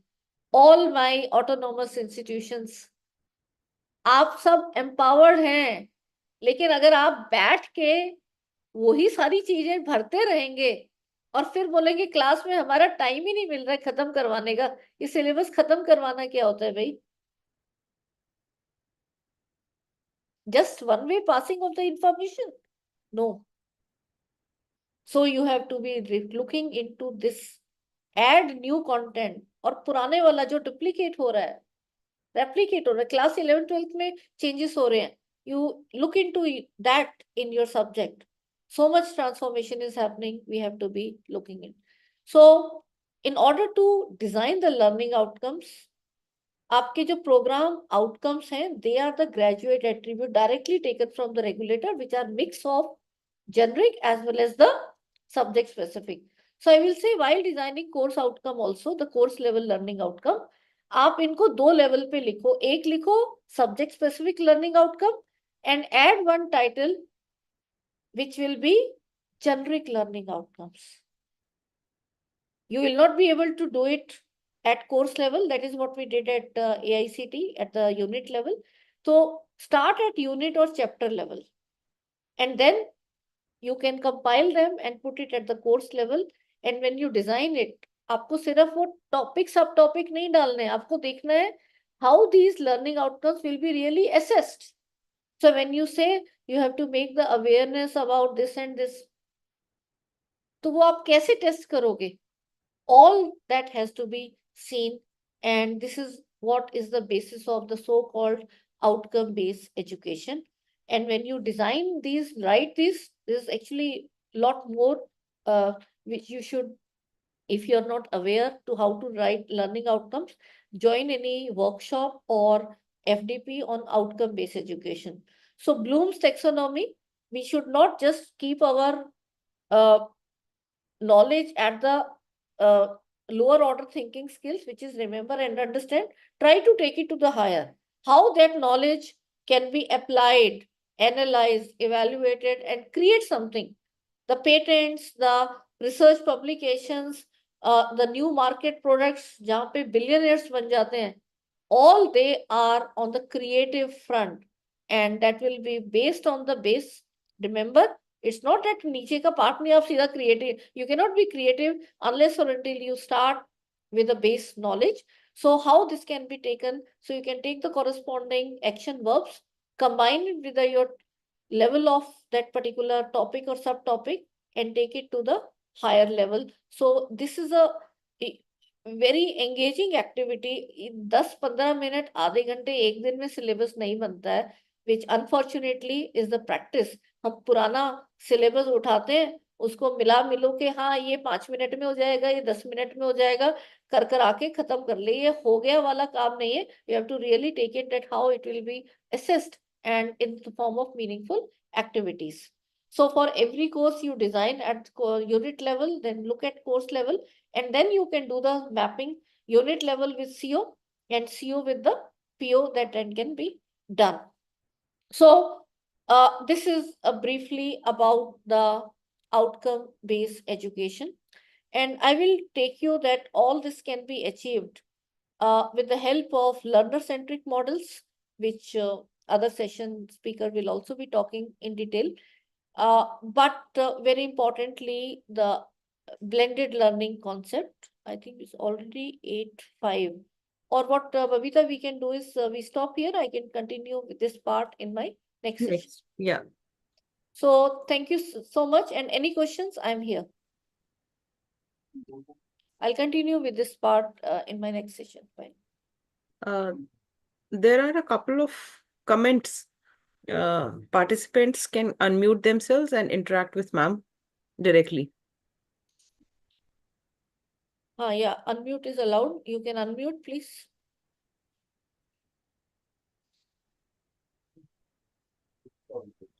I think we can take Dr. Neeru, who was very active.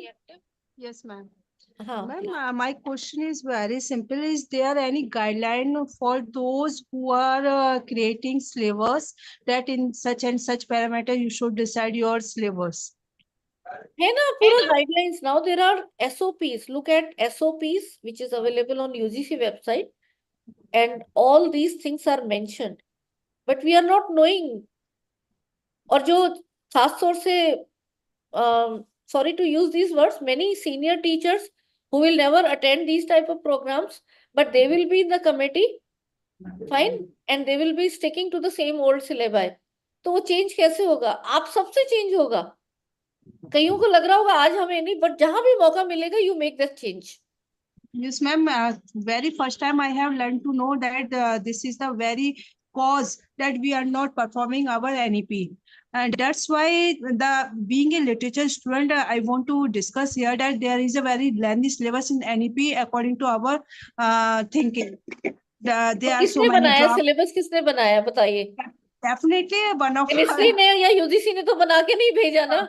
We are Yes, ma'am. autonomous institution, तो या तो यूनिवर्सिटी की कमेटी ने बनाया होगा या That's कॉलेज की why, कमेटी ने बनाया होगा. Yes, ma'am. So I desire to send my session to my all seniors that it may be happen that we can reduce some syllabus so that we can perform well in NEP according to syllabus. बिल्कुल, मैं बोल रही हूँ आधा हटा दो बाहर. Yes. जितना पढ़ाओ उसको इतना अच्छी तरह पढ़ाओ कि बाकी पूरी जिंदगी भर बच्चा अपने आप पढ़ लेगा. Yes, this must be value addicting, not only the course related. Yeah, and interesting activities where the students will be at a part of these learning activities. I'll tell you in my next session. It is all doable. Okay, thank you, ma'am. Right, thank you. Yes, anyone else? Mostly the Ma'am. questions are, yeah. Ma'am, good evening. Yes, Neelam. Yeah, this is Neelam Patil. Ma'am, the feedback link will be the different or will be the same for both the नहीं, session? सारे sessions के लिए feedback link अलग-अलग है. Okay. We have to fill two feedback form, right? You have to For fill 2 today. feedback form every day. Yes, ma'am. Thank you so much. आज अपनी team से दोनों सेशंस के दे दो अभी. फर्स्ट का डाल भी दिए मैम. नहीं वो अच्छा डे 1 Session 1, Session 2. सेशन 1 का भी कर दो आज दोबारा डाल से. दिया है. Shall I post it again? WhatsApp में भी कर दो. But see, more than this, please tend. This is such a changing time. We will try to share what all you can do to make the system much better. और कहाँ से when you are coming as a single teacher, तो आप change नहीं कर सकते because बाकी वाले सारे वही राग गा रहे होंगे. So bring your entire institution to us, then only the change will happen. तो इसीलिए हम collaborative उसमें we are taking full batches so that if all of you are on the same page, and definitely I have seen the changes happening in many autonomous institutions जहाँ के सारे teachers they have, and now they are changing their syllabi drastically, reducing and adding the activities which are more meaningful by adding the generic learning outcomes to be achieved.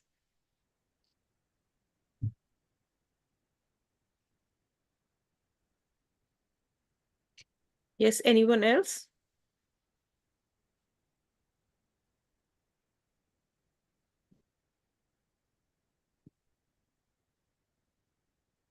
Mostly the comments are about syllabi being overloaded and how to I cope think up we'll with all that. agree. This is Hmm. what I think we are. और उसकी भी मैं strategy बताऊंगी अभी जैसा है उसको भी कैसे handle करना है. Don't worry about that. I think there are no further Okay, comments. so I Participants? think we can stop, Babita. Huh? Yeah, let me propose formal vote of thanks to you, ma'am. I can say that in real sense, you are an edupreneur. From each, topic, the talk that you give, there is some value addition to our classes. Like while I was listening to you, I was thinking we've been giving tests and we've been assessing them by giving an assignment or something or presentation. But maybe, yes, a field trip can also be assessed because that's Yes. something they like. So this is how a diverse spectrum of activities can be added up to their, assessment, and they'll feel interested. Somewhere, the routine kind of assessments are little boring for them, and they are just not happy with the kind of assessments we've been giving. So we also need to diversify. So nothing better than attending these classes and getting to know how to handle our own curriculum. We definitely have to get 100% involved to evolve ourselves and make it more interesting. So thank you once again, ma'am, and looking forward to more such bright and enlightening sessions from you. Thank you once again. Thank you so much, Professor Babita.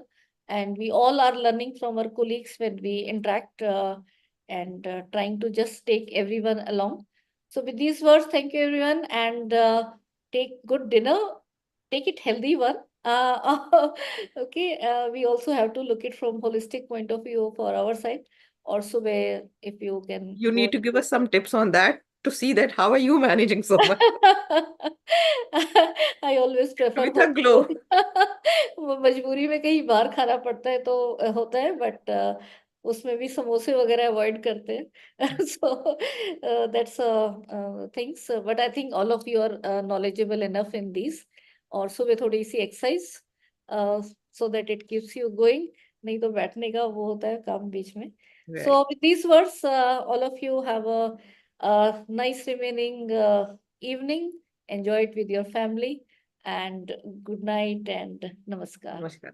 Thank you. Namaskar, everyone. See you tomorrow at 5 p.m.